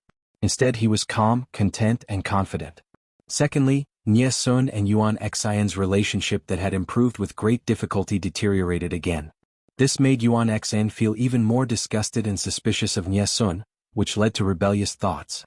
Nie Sun was also tricked by Feng Jin, which made Yuan Xian highly suspicious of the value of Nie Sun's suggestions. When it was Hua Yuan's turn, Yuan Xian was already hopping around anxiously. On the surface he still looked so conceited, but in his heart he was extremely anxious. He urgently needed victory and merit to make up for his previous mistakes and losses. He also needed to ask his lord to forgive him for accidentally injuring Nie Sun. If Yuan Xian had performed a meritorious service, then Huang Song would not pursue the matter on account of his meritorious service, and would not be able to support Nie Sun. Taking 10,000 steps back, even if Yuan Xian supported Nie Sun, Yuan Xian could escape the death penalty. At most he would be demoted and lose his salary. Apart from that, Yuan Xian did not think that a poor scholar would be able to scheme against him, so he reluctantly used Hua Yuan's suggestion. The general knows the pros and cons of this. If he wants to avoid censure, he can only make up for his mistakes with his meritorious service. Before that, he won't let you know what he's done. Hua Yuan smiled and said, the military counselor is well aware of this, so he chose this time to write a will to his wife and daughter, asking them to seek refuge with the Yu family in Wanzhou. Because not only will the general not tell the Lord about the will, but he will also help the military counselor conceal it. If Huang Song knew that Nie Sun had written a will to his wife, wouldn't Yuan Xian be confessing without being pressed? As long as they avoided Huang Song, Yuan Xian would turn a blind eye because of his guilty conscience, and Nie Sun's wife and daughter would be able to leave this place safely. From the beginning to the end, Nie Sun had schemed against Yuan Xian. Yuan Xian had unknowingly become a knife in Nie Sun's hands. Hua Yuan asked with a smile, I heard that the military counselor was on the verge of death several times. How can I not admire him for being able to scheme so accurately under such circumstances? Substantial killing intent flashed in Nie Sun's eyes, but his tone of voice was very calm and indifferent. I don't understand what you're talking about. Sending away my wife and daughter and planning for the rest of their lives is just the instinct and duty of a husband and father. The corners of Nie Sun's lips curled into a bitter smile. I don't even know if I can survive such an injury. Naturally, I have to plan for the worst.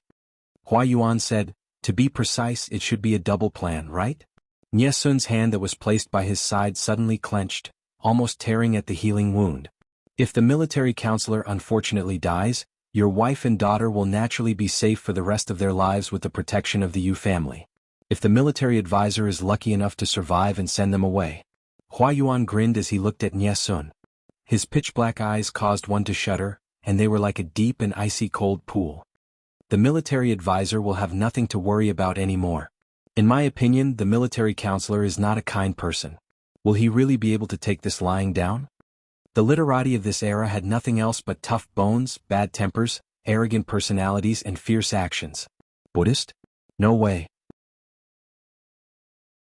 Even if Wei Xiai and Feng Jin, who were known to have good tempers, looked modest, polite and gentle on the surface, if they really crossed their bottom line, no one would be easy to deal with. Even if Nie Sun looked harmless, Hua Yuan's sharp senses could smell the hidden danger under the calm surface. This matter between Nie Sun and Yuan Xian would not be resolved peacefully. Sun and General Yuan Xian are both under the Lord's command. There are occasional conflicts, but it's not a big deal. Nie Sun turned to look at Hua Yuan and asked with a faint smile, "Do you think that Sun will ignore the big picture and cause a scandal of civil and military infighting to embarrass the Lord?" Hua Yuan was stunned after hearing this, as if he did not expect Nie Sun to answer like this. Did his words mean that he would take this lying down and not care about Yuan Xian's mistakes? Although Sun and General Yuan Xian have conflicts, it is not fair and just for the Lord to judge. No matter how wrong the general is, only the Lord can convict him. Nie Sun said calmly, "My wife and daughter seeking refuge with the Yu family will indeed attract criticism at this time. When Sun's health is better and the war situation is settled, I will think of a way to bring them back. I already have a plan for this matter, you don't have to worry about it." Speaking of this, Nie Sun's tone was slightly unfriendly, as if he was very dissatisfied with Hua Yuan's provocation. To put it bluntly, Nie Sun did not know Hua Yuan at all. He did not even know the other's name or courtesy name. Hua Yuan's random guesses and meddling in other people's affairs would also make others angry. Hua Yuan's expression changed and he hurriedly bowed in apology. "I was reckless and impulsive, please forgive me, military counselor." The corners of his mouth curled up, but there was no trace of a smile in his eyes. Nie Sun closed his eyes slightly and calmly asked him to leave. Hua Yuan obediently retreated. After he left, Nie Sun looked like he was struggling. He was deciding whether he should take Hua Yuan's life or not. There was no lack of smart people in the world, but smart people who could not control their mouths usually did not live long. Not long after, Yuan Xian knew that Hua Yuan had gone to see Nie Sun. He asked in a seemingly casual manner, "Why did you go to see him?" Hua Yuan said, "There were some things that I did not understand, so I went to consult the military counselor. That person is just an empty shell. He is not even as good as a poor scholar like you." Yuan Xian curled his lips and said, "How is his recovery?" Hua Yuan thought for a while. The military doctor was probably Yuan Xian's man, and Nie Sun's physical condition could not be hidden from Yuan Xian. Hence, Hua Yuan said, "The military counselor's complexion is pale, but he seems to be in good spirits."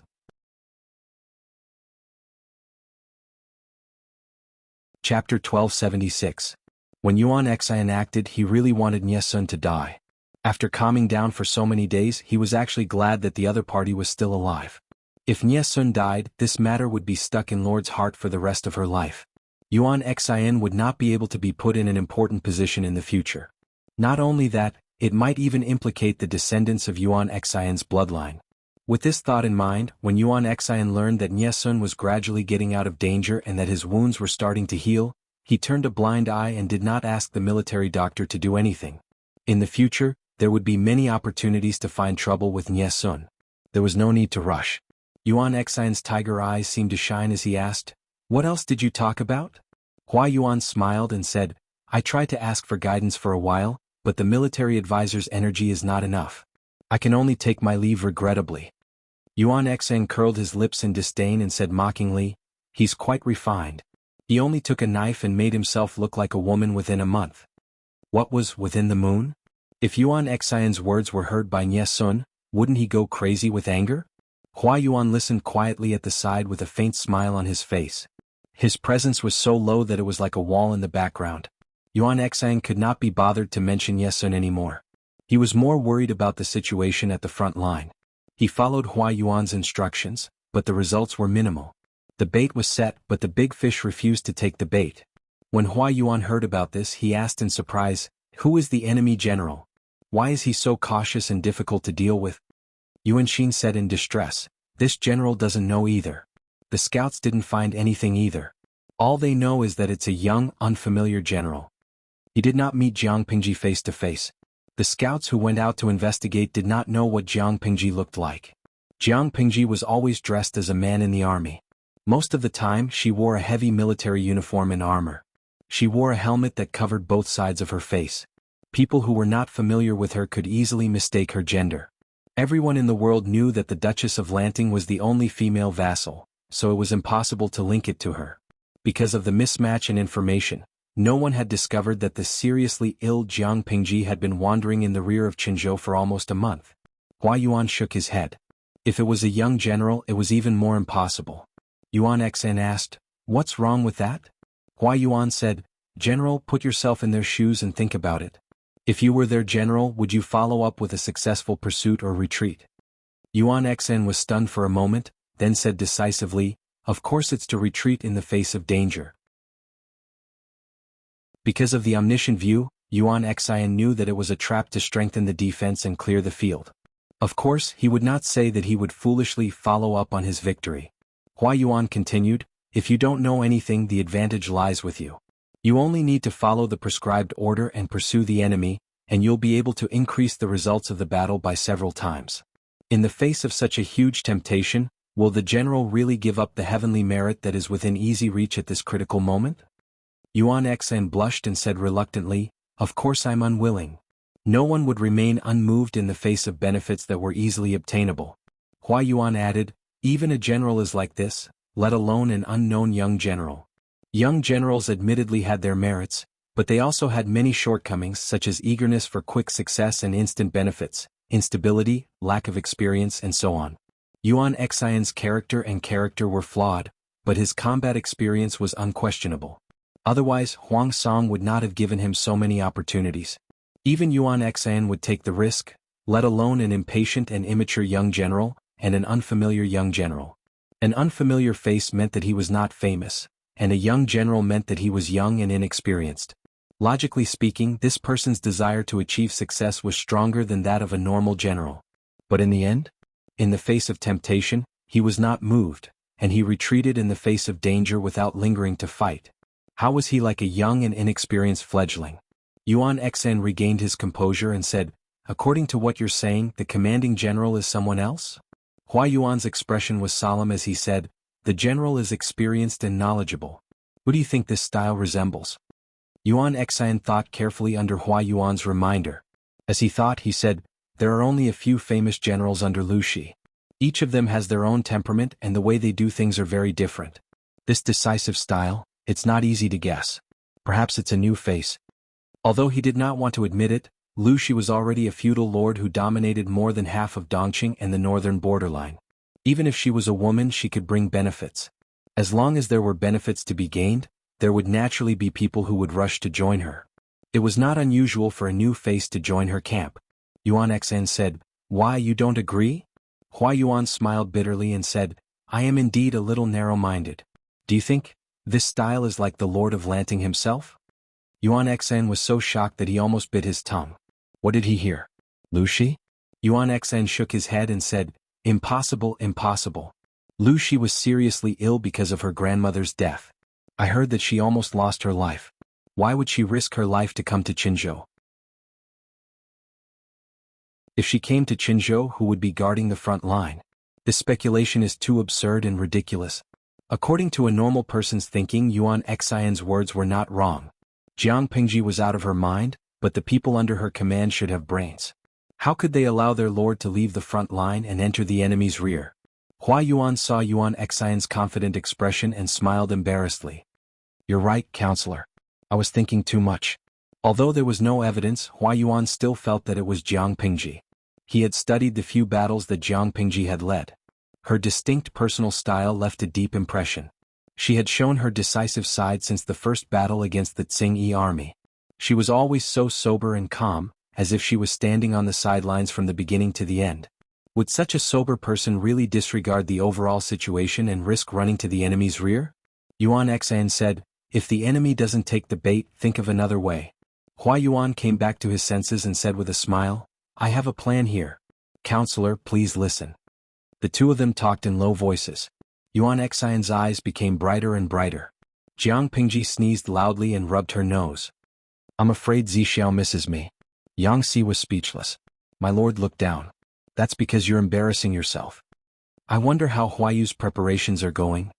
Jiang Pingji planned to retreat after having enough fun. She had disturbed the peace in Qinzhou. Huang Song's head would probably hurt if he heard the news. To prevent the enemy from suddenly becoming smart and running to fight a war of attrition, Jiang Pingji asked Feng Jin to be ready to support her. As long as they crossed the gorge, the army would be safe. Yang Si said, "The news has been spread. Huayu will make the appropriate arrangements." Jiang Pingji was about to nod when she heard the sound of horse hooves. She saw 2 teams of scouts rushing back to the army. Report, traces of an ambush have been found ahead. Ambush? Jiang Pingji frowned deeply and said unhappily, "It's not easy to fight on other people's home ground. They always set up ambushes. If they accidentally stepped into a trap, Jiang Pingji would lose a lot of troops." Yang Si asked the scout, "How many ambushes have you found out?" The scout said, "According to the traces, there are about 10,000 of them." More than 10,000 ambushes? So much effort? If the ambush gained the upper hand, even if Jiang Pingji's side was vigilant, they would lose nearly 10,000 troops if they really fought. Seeing that they were about to leave Qinzhou, Jiang Pingji did not want to increase the number of casualties. She turned her head and asked Yang Si, "Can we go around them?" Yang Si was from Dingjun in Qinzhou. He was very familiar with the terrain. Otherwise, Jiang Pingji would not have dragged him here. Chapter 1277. Let's take a detour if we can. It's good to have fewer casualties. Jiang Pingji quickly made a decision. It was better to do this sooner rather than later. The longer they delayed, the more their food supply would be. Yang Si nodded in agreement. It was fine not to know that there was an enemy ambush ahead, but if they knew and still foolishly went forward, wouldn't they be looking for trouble? After all, he was a native of Qinzhou. Yang Si was still very familiar with his hometown. Even if they took a detour, it would not waste too much time. Jiang Pingji looked at the sky and muttered, "The army will rest in place for an hour. The vanguard scouts will go forward to explore the way." Although it was said to rest in place, the entire army still maintained a defensive formation to prevent the enemy from suddenly rushing out. Jiang Pingji turned over and dismounted. Little White followed behind her obediently. Seeing this, Yang Si also dismounted to rest. "Why are you frowning, my lord?" Yang Si drank a mouthful of water to moisten his throat. After spring, it was gradually summer. The weather was getting hotter and hotter. After marching for 2 to 4 hours, one would be sweating profusely. In serious cases, one would even feel that their throats were smoking. "Is there something wrong?"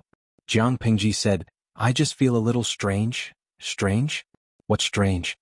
Yang Si said excitedly, "My lord, why don't you tell me and let me analyze it for you? Maybe I can help you solve your doubts." She shook her head and said, "I can't say what's strange. I just feel a little uncomfortable in my heart." Yang Si was in a dilemma. How should he analyze it? Then, "Can you tell me what makes you uncomfortable?" Yang Si guided her. "What?" Jiang Pingji thought about it and said, "By the way, the ambush that the scouts mentioned just now doesn't feel right." Jiang Pingji had always believed in her intuition, which was a keen sense of danger. It had helped her escape from death several times. Although Jiang Pingji had been in this era for many years, she was more familiar with the way and thinking of war in the interstellar era. Occasionally she would be confused. Yang Si took the initiative to help her solve her doubts, so she said it readily. Maybe he could give her useful advice. Yang Si said, "The ambush just now? My lord, do you think the ambush is a trap?" Jiang Pingji said, "The scouts judged the enemy situation based on the marching traces. Aren't the traces left by more than 10,000 troops too obvious?" As she spoke, her thoughts became more and more clear. An ambush with more than 10,000 soldiers is already considered a big move. Even our scouts were able to discover the obvious traces on the ground. The enemy wouldn't fall for it so easily. Are the Yuanxing collective blind to not see it? That's right. What? When Jiang Pingji said that, she suddenly felt that there was some kind of conspiracy, and it was a targeted conspiracy. If it's an ambush to prevent the enemy from being vigilant, it's natural to erase the traces of the army as much as possible, so that the enemy can enter the ambush site unprepared. Yang Si also pondered along this path. The more he thought about it, the more he felt that something was wrong, and his heart was filled with doubts. My lord's suspicions are correct. The enemy tried to ambush us but left such an obvious flaw. This move is really suspicious. After a while, Yang Si suddenly thought of what Jiang Pingji had just said. He said, "Just now, the scouts reported that there were more than 10,000 soldiers lying in ambush in front of us. My lord said, if we can take a detour then we should. It's good to have fewer casualties." Looking at it now, this ambush seemed to be specifically targeted at the Lord. Because the Lord was naturally vigilant, once she knew that there was an ambush ahead, she would definitely choose to take a detour. Could it be that the ambush ahead was fake and the real ambush was on the path we took to take a detour? Jiang Pingji shook her head. It's hard to say. The only thing I'm sure of is that there is indeed an ambush ahead. Although the live stream was useless except for chatting, Jiang Pingji was a person who was good at making use of others. She would try her best to use all resources to achieve her goals. The camera in the live stream could overlook the ground from a certain height.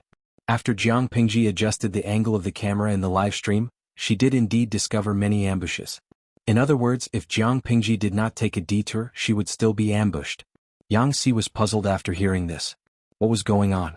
Looking at it now, it was not a good idea to take a detour, but it was also not a good idea to not take a detour. It made people panic. What is that boorish man Yuan Xian up to?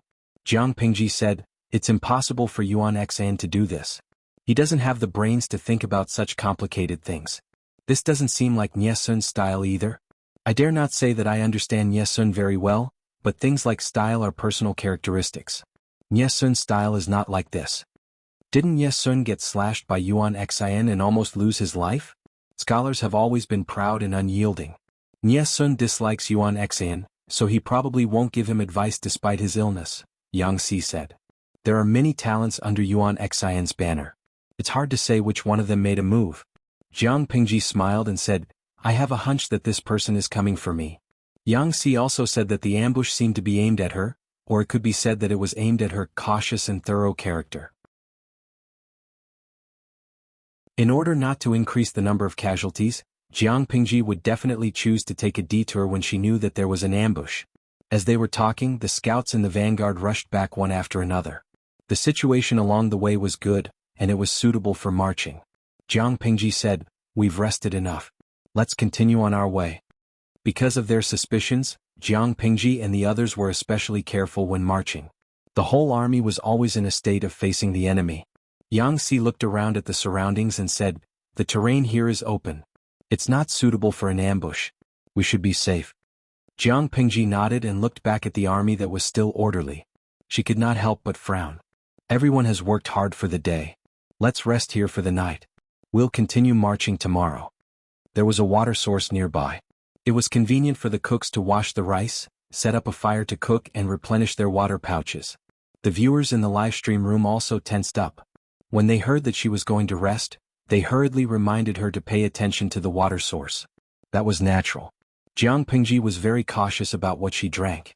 She was only willing to drink drinking water after it was boiled.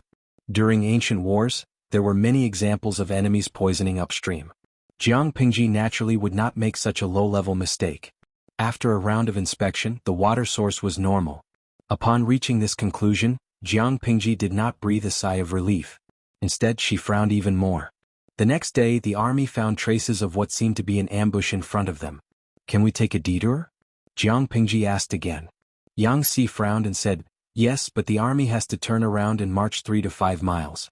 The journey will be half a day later than expected. The army's journey was calculated. If they exceeded this time, they would face the pressure of a shortage of military rations. Jiang Pingji said, take a detour. Yang Si hurriedly said, but my lord, Jiang Pingji said, I want to know what the other party is up to. I've seen some clues. It's only half a day. It's not a big deal. Helpless, Yang Si could only comply. A strange and tense atmosphere pervaded the whole army. The officers and soldiers did not understand why they had to take a detour several times.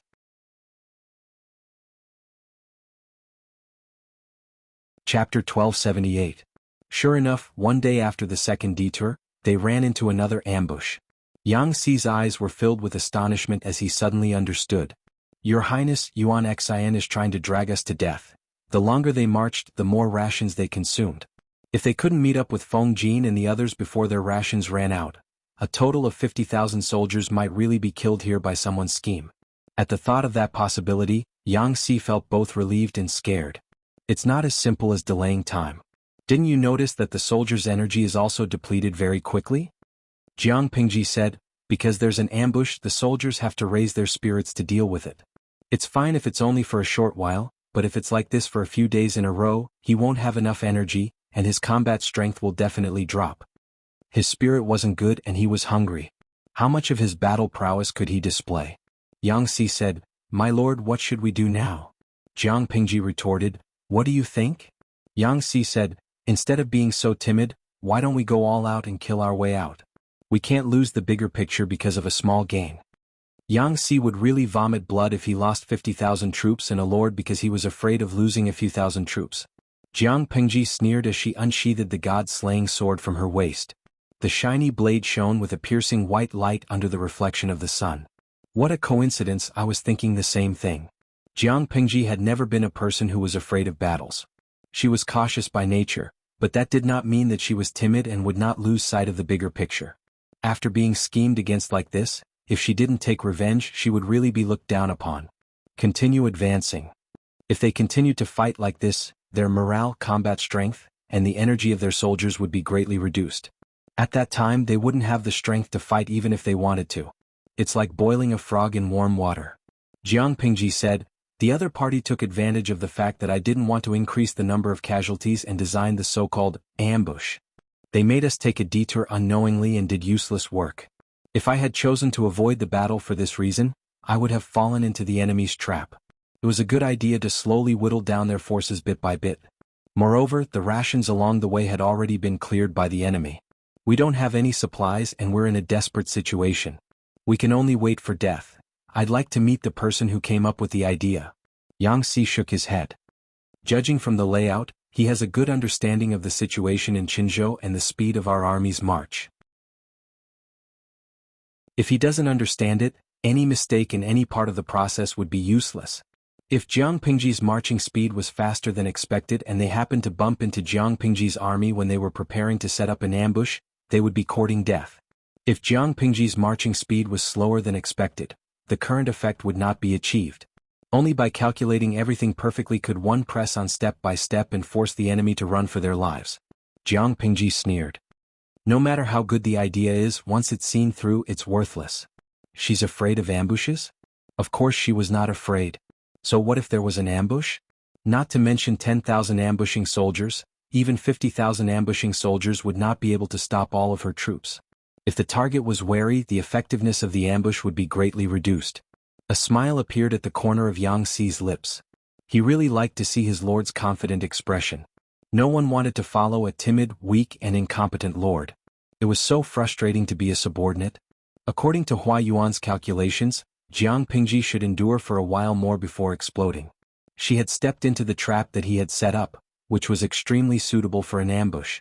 Unexpectedly, her temper was more irritable than Hua Yuan had imagined. She could not hold it in any longer. She could not bear it anymore. There was no need to bear it anymore. Faced with Jiang Pingji's unconventional actions, Yuan Xan was the first to be dumbfounded. Because Hua Yuan had calculated correctly twice, Yuan Xan was not so concerned about the ambush this time. Would Jiang Pingji be lured away by a casual gesture? No matter how perfect the ambush was, wouldn't it be a waste? Unexpectedly, Jiang Pingji rushed over with her troops, causing Yuan Xan to be flustered. Jiang Pingji had always been a decisive person. She did things cleanly and efficiently without procrastinating. Since she had made up her mind to force her way through, of course, she would not give the enemy time to prepare mentally. Yuan Xan was furious. The blue veins on his forehead bulged from the force of his jaw. These literati are really not trustworthy at all. Hua Yuan's calculations were wrong. Yuan Xan was forced into a passive position. He was the one who ambushed, but now it was as if he had been ambushed by Jiang Pingji. Yuan Xan was arrogant and conceited. Of course, he would not look for the reason for his failure from himself. Instead, he looked for Hua Yuan's fault. After all, Hua Yuan was only a temporary worker without an official position. He came from a humble background. His life was equivalent to that of an ant in Yuan Xan's eyes. Did Yuan Xan have to admit that it was not the temporary worker's fault but his? Seeing that the enemy's army was getting closer and closer, Yuan Xan's side could only choose to fight hastily. Because Jiang Pingji had discovered it early and Yuan Xan's side was not fully prepared, the so-called ambush did not achieve the desired effect. Even so, Yuan Xan still caused a certain number of casualties on Jiang Pingji's side. Compared to the losses suffered in a proper ambush, this number of casualties was still within an acceptable range. Seeing that the scale of the battle was tilting towards Jiang Pingji's side, Yuan Xan could only stop his losses in time. He retreated angrily, leaving 3,000 to 4,000 corpses behind. This battle was unexpectedly easy to fight. Jiang Pingji shook her head. It's really infuriating to meet a general like Yuan Xan. According to the footage captured by the camera in the streaming room, the previous 2 ambushes had taken a lot of effort.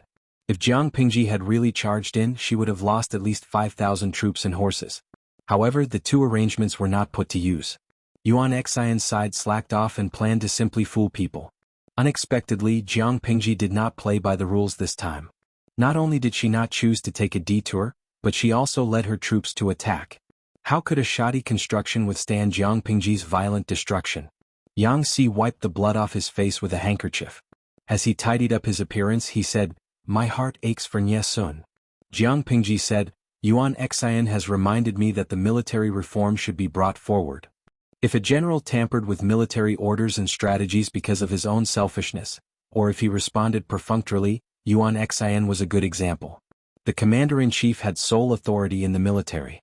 It was fine if he met a reliable one, but if he was unreliable, Jiang Pingji could not help but frown. She did not have many generals under her command. Other than a few who were highly valued, the new people who were promoted later on were still inexperienced and could not take charge independently. Inexperience meant that they had little experience and were easy to be schemed against. Of course, it was better to politely decline a veteran general like Yuan Xian who took advantage of his seniority, who was conceited, confident, and arrogant. Of course, Yang Si knew about the military reform. His lord had mentioned it several times, but because the time was not ripe, she did not put it into action. Military reform? My lord, you'll take action when you return? Jiang Pingji shook her head. I'll take action after I defeat Bogeo. The impact of the military reform now is too great. She wanted to restrict the commander-in-chief's military power and command. She did not want to see Yuan Xian appear under her command.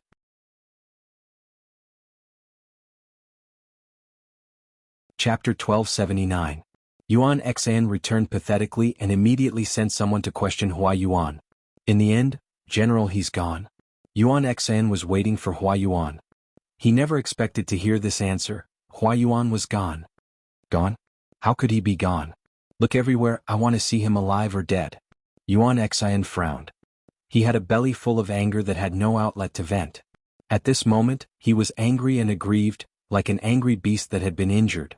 The soldier anxiously lowered his head and did not dare to be negligent. He quickly retreated to find Hua Yuan. Naturally, they could not find him because Hua Yuan had already left. You still haven't found him? Yuan Xian waited for a long time. The anger in his heart licked his liver. As time passed, the ominous feeling in his heart grew stronger. The soldier's heart trembled because of fear, his entire body trembled like a sieve. I haven't found him. I've searched everywhere but I can't find any trace. It's as if he disappeared into thin air. Really disappeared? Yuan Xian slowly digested this news. His mind was in a mess. All kinds of conspiracy theories were competing in his mind. Why did Hua Yuan run away? Could it be that he was a spy sent by the enemy? On the surface he was giving advice to him, but in reality he was helping the thief escape? If that was the case, everything would make sense. Yuan Xian's livid face suddenly turned pale. Quickly search and see if anything is missing. Also send out a notice to arrest Hua Yuan. The soldiers searched Hua Yuan's temporary residence. Yuan Xian also buried himself in checking his commander's seal and all kinds of documents. The result was confusing. When Hua Yuan left, he did not take anything valuable with him. He did not even take his newly tailored clothes with him. Yuan Xian did not lose his commander's seal, personal seal, documents. Not a single one was missing. They were all in their original places. If Hua Yuan was really a spy sent by the enemy, why did he not take these? Yuan Xian was confused and glad at the same time. He was confused by Hua Yuan's actions and glad that Hua Yuan did not take advantage of the situation. Could it be that he knew he was useless and was afraid that I would blame him, so he left first? Yuan Xian thought. He felt that this guess was the most likely. Although he was unhappy that Hua Yuan had escaped, compared to the worst situation, the current situation was already very good. Yuan Xian said angrily, he got off lightly. If he could capture Hua Yuan, he would definitely skin this fellow alive to vent the hatred in his heart. Where was Hua Yuan right now? The wheels of the carriage rolled forward, and Hua Yuan's soft humming could be faintly heard from the bumpy carriage. Huang Song's defeat is certain. I'm afraid he's no match for Lu Shi. Hua Yuan was still in his original shabby attire. His legs were crossed inelegantly and his back was bent forward lazily. His body swayed along with the jolting ox cart. In the carriage there was a young man about 11 or 12 years old. The young man was dressed in ordinary clothes, but he had an air of nobility about him. His features were elegant and handsome. Anyone who saw him would praise him as a good seedling, and his future could be seen. The youth asked in surprise, "Sir, are you so sure?" Hua Yuan sneered. According to Huang Song's plan, he handed Qinzhou over to Yuan Xian to give him the cold shoulder. The situation at the front line was critical, and Lu Shi was seriously ill. They only needed to stabilize the situation at the back. Yuan Xian's temperament wasn't that great, but he was an old general after all. He had a lot of experience, so he was still able to maintain his position. But Huang Song didn't expect Lu Shi to not only not be seriously ill, but also to bring troops to Qinzhou. Oh, Lu Shi brought troops. The youth's eyes widened in disbelief. He came to Qinzhou at this time? Qinzhou was Huang Song's rear. As the lord, it was one thing for her to pretend to be sick, but how could she bring 50,000 troops deep into the enemy's territory? If they were to fail and Huang Song got a big bargain, he would laugh his head off in his dreams. Although there's no evidence, it's not far off. Hua Yuan said. I wasn't sure at first until I saw the news that Feng Jin was personally leading troops to guard both sides of the river. Think about it, with Feng Jin's background, if it weren't for Lu Shi, why would he need to be so energetic? Anyone else could have done the job of garrisoning troops on both sides of the gorge. In comparison, Sangzhou was more important to Feng Jin. And the result? Feng Jin didn't guard Sangzhou. Instead, he chose to stay at the front line of the river where the security was tight. How could there be nothing fishy about it? The person who led 50,000 troops to create chaos in Qinzhou was more valuable than Sangzhou. Other than Feng Jin's lord Lu Shi, who else could do it? It was precisely because Jiang Pingji was the one leading the troops that Hua Yuan was certain that Yuanxin was no match for her. If Yuanxin followed his plan, even if he couldn't seriously injure Jiang Pingji, he could at least kill half of her troops. But Hua Yuan thought about Yuanxin's character and didn't think it was a good idea. After all, a dog can't change its habit. To avoid being implicated, he slipped away as soon as possible. Besides, he had already achieved his goal, so there was no need to waste time on Yuanxin. Because of Lu Shi, having Yuanxin guard the rear was the biggest mistake. Lu Shi is very cunning, how could he miss such a good opportunity? Hua Yuan turned to the youth and analyzed patiently. Even if Yuanxin didn't die at Lu Shi's hands, he won't live for long. The youth asked, why? Hua Yuan said, Nie Sun wants to kill Yuanxin and will take action in a few days. Yuanxin can escape from the knife outside, but can he defend against his own people? Even if Nie Sun's performance was flawless, Hua Yuan still saw a familiar look in his eyes. It was a deep hatred for the enemy. Hua Yuan understood that look all too well. Nie Sun was not a bodhisattva who bemoaned the state of the universe and pitted the fate of mankind. He would not easily forgive Yuanxin. As long as he found an opportunity, Nie Sun would set up a trap to take Yuanxin's life. The youth lowered his head and thought for a long time before saying, the situation in Dongqing looks much simpler than in Nanxing, but if we look deeper, the waters are deeper. Hua Yuan said, when Huang Song's halberd sinks into the sand, it won't be just Dongqing that will be complicated. I'm afraid the entire 5 countries will be affected. The youth asked, the 5 countries? Including Nanxing? Hua Yuan said, including Nanxing. The youth revealed a trace of fear and said softly, Teacher, I'm a little worried. Hua Yuan said, the person who is worried about this is the Lord, not the young master. The youth said, I am one with my father. What he is worried about is what I am worried about. This youth was the heir of Anshui. Because of the calamity of Nanman, Anshui's children died. After that, he went into exile in Dongqing and suffered a lot. His body was injured and it was difficult for him to have children. In desperation, he could only adopt the child of the same clan as his heir and make him the young master to reassure the people. Hua Yuan did not comment on the youth's words. After a while, the youth said, with this batch of provisions, father will have nothing to worry about. Hua Yuan responded vaguely. On the other side, Nie Sun also received news of Hua Yuan's disappearance. He frowned and thought about his brief meeting and conversation with Hua Yuan. He had a vague feeling that something was wrong.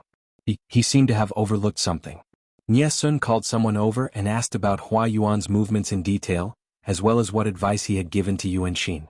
After asking in detail, Nie Sun had to admit that Hua Yuan's strategy was not bad. Unfortunately, Yuan Xin, the useless teammate, was a hindrance. Fortify the defense and clear the field? He didn't listen to me no matter what I said, but he listened to Hua Yuan's advice. Nie Sun felt a little stifled. His desire to kill Yuan Xin grew stronger. Wait, repeat what you just said. Nie Sun's heart skipped a beat.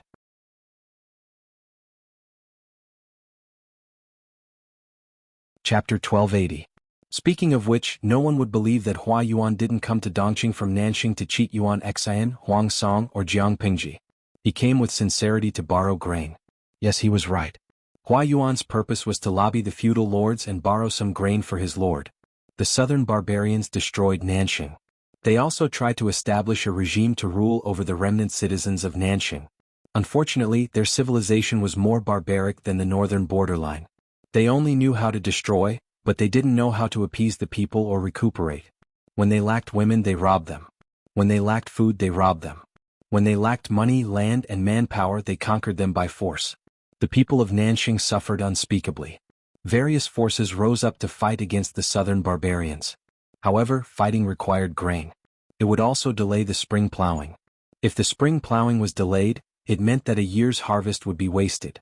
The grain shortage would become more severe, which would intensify the war. It was a terrifying vicious cycle. The grain shortage in Nanxing grew larger. Many feudal lords had to live frugally, let alone the small feudal lords who weren't doing very well. And Shui had a firm foothold under Lu Zheng's plan. After annexing a few small feudal lords, his power began to expand. Capital was needed to expand power. And Shui's conditions were too weak.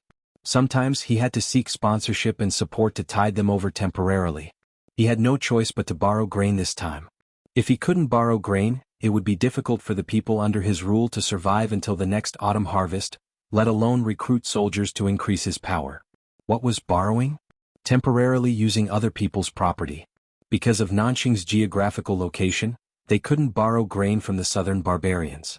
Zhongzhou was too far away. After much thought, they could only set their sights on Dongqing. Who knew that Dongqing would be turned upside down? Jiang Pingji and Huang Song, the plastic siblings, were at each other's throats. Neither of them looked like landlords with surplus grain.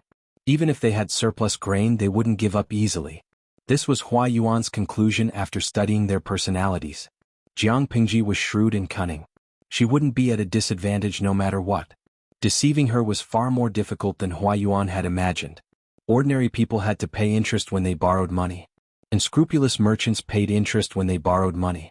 In troubled times, grain was rarer than gold. It was easy to lend grain but difficult to get it back. Jiang Pingji and Shui's friendship was limited to the cooperation of the Red Lotus Group and their brief meeting at the Huangshui meeting. How could he expect her to lend Shui a large batch of grain without interest? Before they arrived in Dongqing, Hua Yuan had some thoughts, but they were gone after that. Before Hua Yuan went out to borrow food, Lu Zheng, the chief strategist in Shui's tent, even gave him a sad poem.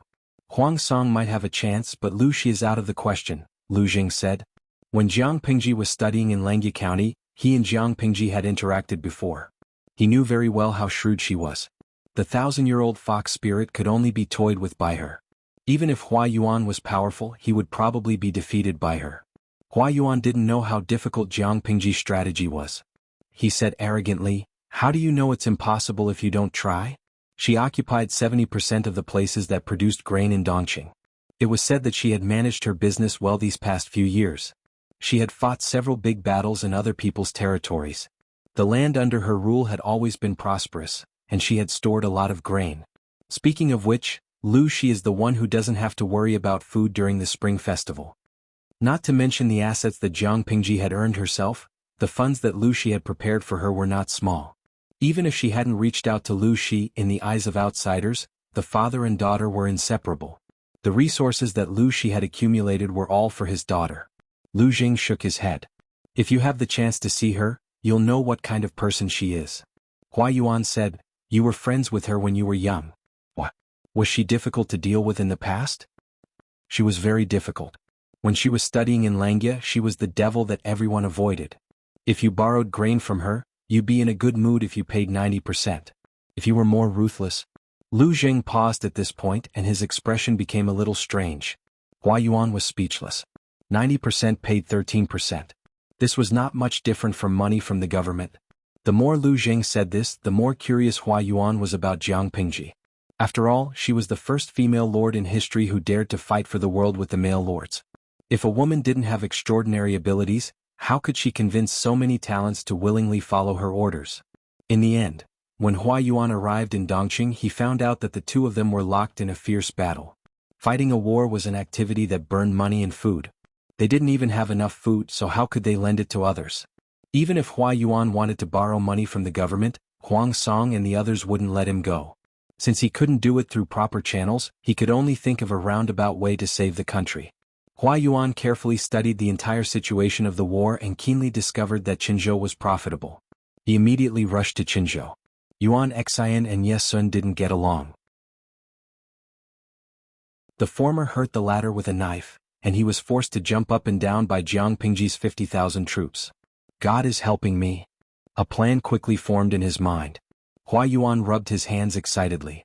He knew how to get something without risking anything. Ye Sun and Yuan Xian didn't get along, and his life was in danger. The possibility of Hua Yuan's identity being exposed was minimized. Yuan Xian was arrogant and unruly. He refuted Ye Sun's suggestion and looked down on Hua Yuan at the same time. He was confident that Hua Yuan wouldn't dare to play tricks. Little did he know that Hua Yuan's ability to manipulate people's hearts was even better than Ye Sun's. He and Ye Sun both proposed to strengthen the defense and clear the field. The only difference was the final disposal of the grain. Ye Sun suggested to send the grain to the border of Haozhou. Not only could it prevent Jiang Pingji from feeding her troops, but it could also support Huang Song's troops at the front line. If Jiang Pingji had no choice but to retreat, the grain could also be transported back to Qinzhou at the fastest speed to appease the people. Hua Yuan's suggestion was completely different. He suggested that Yuan Xian send the grain to the south of Qinzhou because the south was the rear. The reason he gave was also very convincing. He used the grain as bait to lure Jiang Pingji's troops deeper into the enemy's rear. It would be too late for her to retreat. The grain carried by the 50,000 troops wouldn't be enough for them to rush out of Qinzhou. They could only be trapped in the hinterland of Qinzhou and die from a lack of food and water. Little did they know that Hua Yuan gathered the grain to the south of Qinzhou just to make it easier for him to steal. He didn't touch anything in Yuan Xian's letter when he left, but he imitated the notes and seals in Yuan Xian's letter and made a fake transfer order. When Yuan Xian realized that something was wrong, Hua Yuan openly took the grain away. If Jiang Pingji hadn't played her cards irrationally and disrupted the established plan, Yuan Xian might have reacted a few days later. Ye Sun realized that something was wrong and hurriedly informed Yuan Xian to send troops to chase after the grain. Yuan Xian didn't believe it at first. He thought that Ye Sun was deliberately looking for trouble.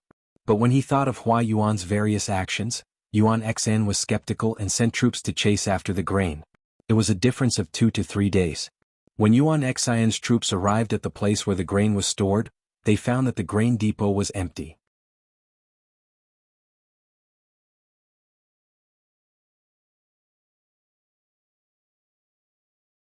It was nothing more than, "I'm only telling you because we're brothers/friends. Don't you dare sell me out. I'll never tell anyone. Heaven knows, earth knows, and I know. Don't worry." Within a few days, the so-called secret had spread everywhere. Without food, everyone had to face the pressure of survival. Naturally, the so-called secret could not be kept. Jiang Pingji quickly solved the case. She knew the real reason why Yuanxin did not stop her. This Yuanxin. He's really cunning. He's a professional betrayer. Jiang Pingji could not help but give Yuan Xian a thumbs up. Not only did Yuan Xian's actions harm the people of Qinzhou, but he also caused his lord, Huang Song, to bleed. I don't know how Bogeo will react when he finds out. I guess he'll have to prepare a quick heart reliever. No, I have to get someone to prepare a banquet to celebrate. Feng Jin was most afraid of listening to Jiang Pingji's lewd words because he could not understand many of them. They were on 2 completely different channels. Yang Si listened with great interest. He could roughly guess the meaning of every lewd word from the context. The more he listened, the more he found it interesting. He felt that when he was old, he could write a biography specifically to recall his lord's lewd words. Maybe he could leave his name in history. Feng Jin looked at Jiang Pingji helplessly. His lord was an adult in her 20s. Why was she still so lively? Even if he took pleasure in other people's misfortune, he could not show it on the surface. He could just laugh in his heart. If he really could not take it, he could go back to his room and laugh. Jiang Pingji continued, if Yuan Xan was not a member of the Yuan family, perhaps Bogeo would suspect that I sent him undercover. Yuan Xan was really capable of tricking his teammates. Feng Jin said, my lord, this is a good opportunity to take down the entire territory of Qinzhou. Yes, I know, Jiang Pingji said, counting the days I've been sick, for almost 3 months. It's time for me to recover. My trusted subordinates know that I'm pretending to be sick, but the soldiers and the people don't know.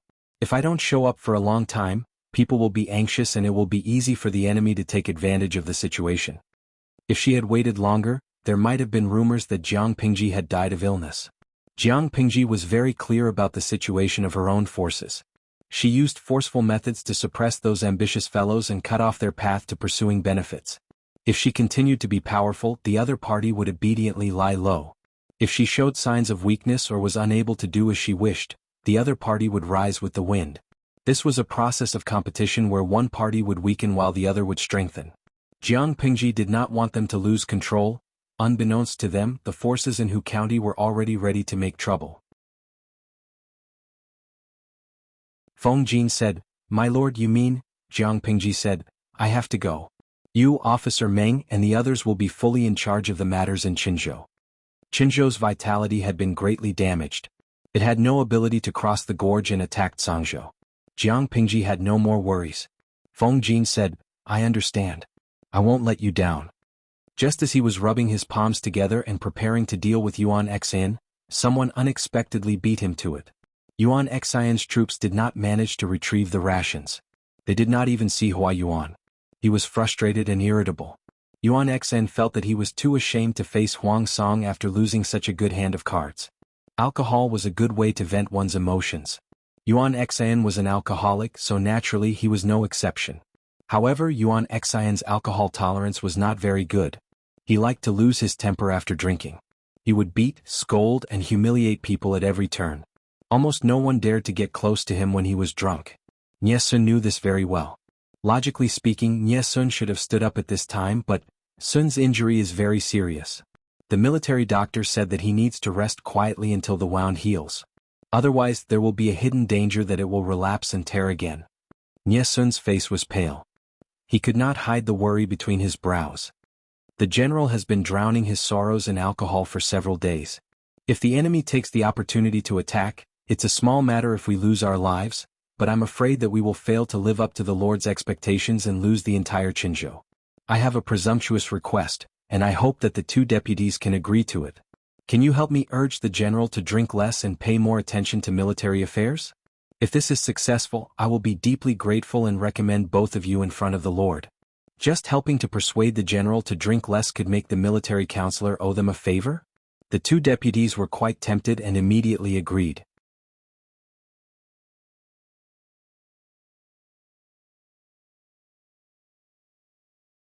Yuan Xan hated martial artists who were born as commoners.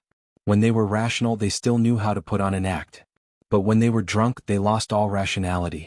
He had always disliked these 2 deputies, but they had been promoted by Huang Song, so Yuan Xan could not openly suppress them. Now, Huang Song was not there, and no one could suppress the drunken and violent Yuan Xan, which made Yuan Xan's negative emotions explode to the maximum. The 2 deputy generals had also done something Yuan Xan hated. Not to mention a beating, a round of scolding was unavoidable.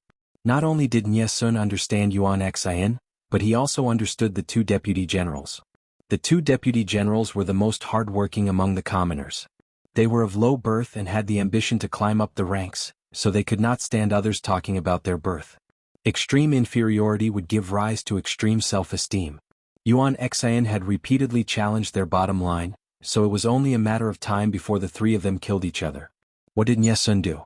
All he did was gather the 3 fellows who were prone to explosive reactions together. However, even though Nie Sun had calculated the whole situation, Yuan Xan's degree of cooperation still surprised him.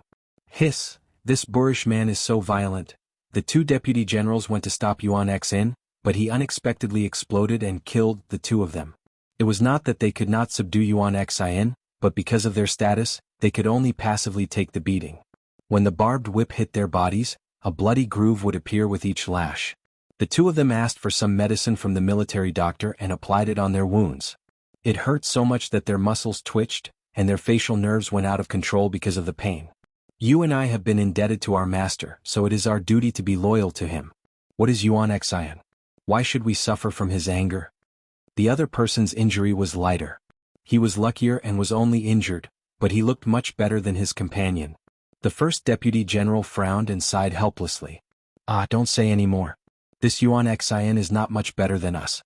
Who asked him to have good eyes and reincarnate well, becoming our master's uncle. If this matter blows up, we will be the ones to suffer. It is not worth it. If they could bear it, then bear it. They had to lower their heads when they were under someone else's roof. If they wanted to make a living, they could not afford to offend someone like Yuan Xian. Who knew when he would make things difficult for them? Yuan Xian, this boorish man, is the most vengeful. If we offend him today, who knows what kind of humiliation we will suffer in the future. The second deputy general remembered Yuan Xian's humiliation during the day and was so angry that his whole face turned green. He wanted to chop Yuan Xian's mouth and tongue into minced meat. The first deputy general lay on the bed and thought for a while. We are not the only ones who offended Yuan Xian. Why don't we ask the military counselor for a solution? From Yuan Xian's point of view, the two deputy generals and Ye Sun were natural allies. The enemy of the enemy was a friend. The second deputy general frowned and said hesitantly, "Is it okay with the military counselor?" The second deputy general sneered. Yuan Xian almost killed him. If not for the military counselor's luck, he would have reported to the king of hell long ago. If they could use this opportunity to get closer to Ye Sun, the two brothers would have a higher chance of success in the future. Ye Sun saw the two pitiful deputy generals and showed just the right amount of shock and worry. How did the two deputy generals end up like this? The two deputy generals complained to Ye Sun one after another. They were just short of hugging Ye Sun's thigh and crying. They had been targeted by Yuan Xian and hoped that Ye Sun could help. Ye Sun said awkwardly, "This matter? Sun is also unable to help. There is a strong enemy outside eyeing us covetously. This is not the time to cause trouble." The deputy generals felt a chill in their hearts. Ye Sun also retreated. Wouldn't they be killed by Yuan Xian? Ye Sun saw their sullen faces and revealed, "You don't have to worry. Yuan Xian has delayed military plans many times and made big mistakes. He trusted the scoundrels and caused a large amount of food to be stolen. Each and every one of them is a capital offense. If he is punished for several crimes, he won't be able to live in glory for long." The deputy generals were delighted when they heard this, but then they felt a chill. They were at war now. Yuan Xian's matter could only be settled after the war. The two of them were just commoner martial artists without any foundation. If Yuan Xian wanted to kill them, there were too many opportunities.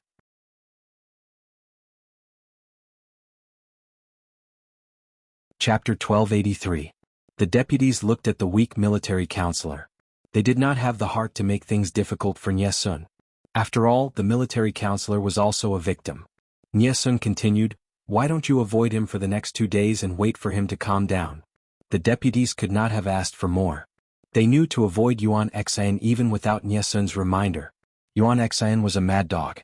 In front of Yuan Xian, Ye Sun inadvertently brought up the matter of Yuan Xian whipping the deputies when he was drunk and advised Yuan Xian to abstain from alcohol and anger. Yuan Xian was already annoyed. Ye Sun reminded him again, so he directly vented his anger on the two deputies. The deputies could not bear the humiliation and became angrier. They wanted to twist Yuan Xian's head off. Both sides looked at each other with hatred. Ye Sun saw that the fire was good and added more firewood. Neither of the two deputy generals were honorable people. Due to their backgrounds and personalities, both of them were the typical type of people who would act arrogantly once they gained power. In front of Yuan Xian, the deputies were nothing. But in front of the common people, the deputies were high officials who could decide the life and death of a family. On the third day, Yuan Xian was drowning his sorrows in alcohol when a messenger came in to report something. A middle-aged man was crying outside with a roll of straw on his back. He frowned and said angrily, "Send him out." The messenger said, "The old farmer knocked and hid along the road, complaining that someone in the camp had taken his granddaughter and tortured her to death." What? Yuan Xian heard this and calmed down a little. He looked angry. Who dared to violate the military rules? Yuan Xian thought that the army was very strict. His lord Huang Song also forbade bullying the common people, who dared to commit crimes against the law. How could Yuan Xen sit still when the victim's family had come to his door? It was not that he sympathized with the victim. It was normal for people to die in war no matter how they died. He could not tolerate someone committing crimes under his nose and challenging his authority. Coincidentally, he needed a channel to vent his anger, so he sent people to bring the victim in. The victim was an old farmer in his 40s. His face was weathered, his skin was dark, and his face was full of wrinkles. "I pay my respects to the general." As soon as the old farmer came up, he bowed to Yuan Xan and addressed him as Great General, which made Yuan Xan feel very comfortable. "What difficulties do you have?" Yuan Xan asked. The old farmer bowed again and raised his hand to wipe the tears on his face. With red eyes he wailed, "I have a granddaughter in my family. She is about to get married, but I didn't expect that a few days ago, a soldier took a fancy to her and forcefully took her. I tried to find a way, but the soldier refused to let her go. He even said that he wanted to take my granddaughter as his mistress. I refused, so I beat him up. My poor granddaughter knelt down and begged for mercy for me, but he beat her to death." Yuan Xing said, "This general's troops are strictly managed. How could there be such a bastard who would forcefully abduct a civilian girl? My sons have all been conscripted. Some died in battle and some are crippled. My daughter-in-law is long gone. My granddaughter is the only one who can do some farm work. Now that I don't even have a granddaughter, what's the point of me living?" The old farmer cried even harder. He said, "That soldier claimed to be a deputy general under the general's tent. He was so arrogant. Even if you gave me 10 guts, I wouldn't dare to slander him." Yuan Xian frowned. He was tipsy. His temper rose. He waved his hand and said, "There are only a few deputy generals under me. I'll call them here for you to see. If what you say is true, I'll stand up for you. If you're lying, be careful of your life." The old farmer cried, "I don't dare to offend the general and the other generals. My poor granddaughter, she died too miserably." A few deputy generals were called over. Recently, Yuan Xian had been too crazy. They didn't know why he called them. Maybe there was something important to discuss. When they entered the main tent, they found Yuan Xian sitting at the head and tail of the tent. A trembling old farmer knelt before him. The old farmer carefully turned his head to look at them. All the deputy generals were confused. Only one person was so scared that his face turned pale. He took a small step back. It was the first deputy general. The old farmer's eyes lit up. He pointed and said, "General, it's this soldier." Everyone looked at him in confusion. Yuan Xen fixed his eyes on him and laughed sinisterly. His eyes were filled with murderous intent. "Are you sure it's him?" The old farmer said, "I'm sure. It's this soldier who took my granddaughter and beat her to death." The first deputy general's face was so pale that it looked like it was covered in a layer of ash. His lips were completely pale. The murderous intent in Yuan Xian's eyes made his heart tremble. He never thought that this old farmer would carry his granddaughter's corpse to the camp to cause trouble. He had done something like this more than once. However, he wasn't the only one who had done such things. In ancient times, the conditions of war were harsh. The soldiers in the camp had to bear the pressure of life and death every day. If they held it in for too long, they would easily get into trouble. They needed a way to vent. At such times, sex became the best way. It could satisfy the body's needs and relieve the pressure. Even if the higher-ups strictly forbade them from disturbing the people, bullying them, and raping women and children, there would always be people who went against the wind and took advantage of the chaos to commit crimes. However, he was already a deputy general and could be considered an official. He didn't need to take the initiative to ask for this kind of thing. The old farmer's granddaughter was given to him by others. He felt that she tasted good and wanted to keep her as a concubine. He didn't expect the old farmer to be so insensible. He wanted to teach him a lesson, but he accidentally killed the old farmer's granddaughter. This matter could be easily suppressed, so why would it be brought to Yuan Xian's attention? The first deputy general's face was ashen. He rolled his eyes and pulled out his sword, wanting to silence him. He shouted angrily, "Don't slander me." "You still want to silence him?" Yuan Xian didn't like this deputy general from the start. He suffered from no solid evidence. Now that he had something on him, how could he let it go so easily? Seeing this, everyone instantly understood what had happened. They looked at each other. Yuan Xian boasted that the army was strict, but in reality it was just that. There were many loopholes that could be exploited. Everyone covered up for each other. If Yuan Xian dealt with the first deputy general, the others wouldn't be so clean either. Making a prompt decision, they persuaded Yuan Xian to first remove the first deputy general from his position. They should first lock him up and carefully investigate before making a conclusion. There were so many unruly people now. Who knew if this old farmer had randomly picked up a corpse to blackmail them? Yuan Xian drank a little too much and his mind was in a mess. Everyone persuaded him at once. His head hurt and he could only agree. The first deputy general's heart was cold. When Yuan Xian sobered up, would he still be alive? Why not? Strike first and let Yuan Xian not have the life to pursue this matter. The second deputy general came to visit him. When he heard that he wanted to do something big, he was shocked. Do you want to die? The first deputy general said fiercely, if I don't take Yuan Xian's life, he will take my life tomorrow. The second deputy general's face darkened. He didn't dare to agree. What? Are you afraid? The second deputy general said, I'm not afraid. It's just that if Yuan Xian is killed, what should we do? The first deputy general said, in these years of war we brothers have collected a lot of money. We won't starve to death no matter where we go. The second deputy general still didn't move. The first deputy general said, it's better to be a landlord than now. Marry 8 or 10 women, have a dozen children and continue the family line. You're tuning in to the Han Li's Wuxia Adventures YouTube channel. We're so grateful for your support and don't forget to subscribe to join us on this incredible journey through captivating stories. Your generosity through donations truly makes a world of difference, as it's the primary source of revenue that allows me to expand and enhance this channel for you. Thank you from the bottom of my heart for being a part of this adventure.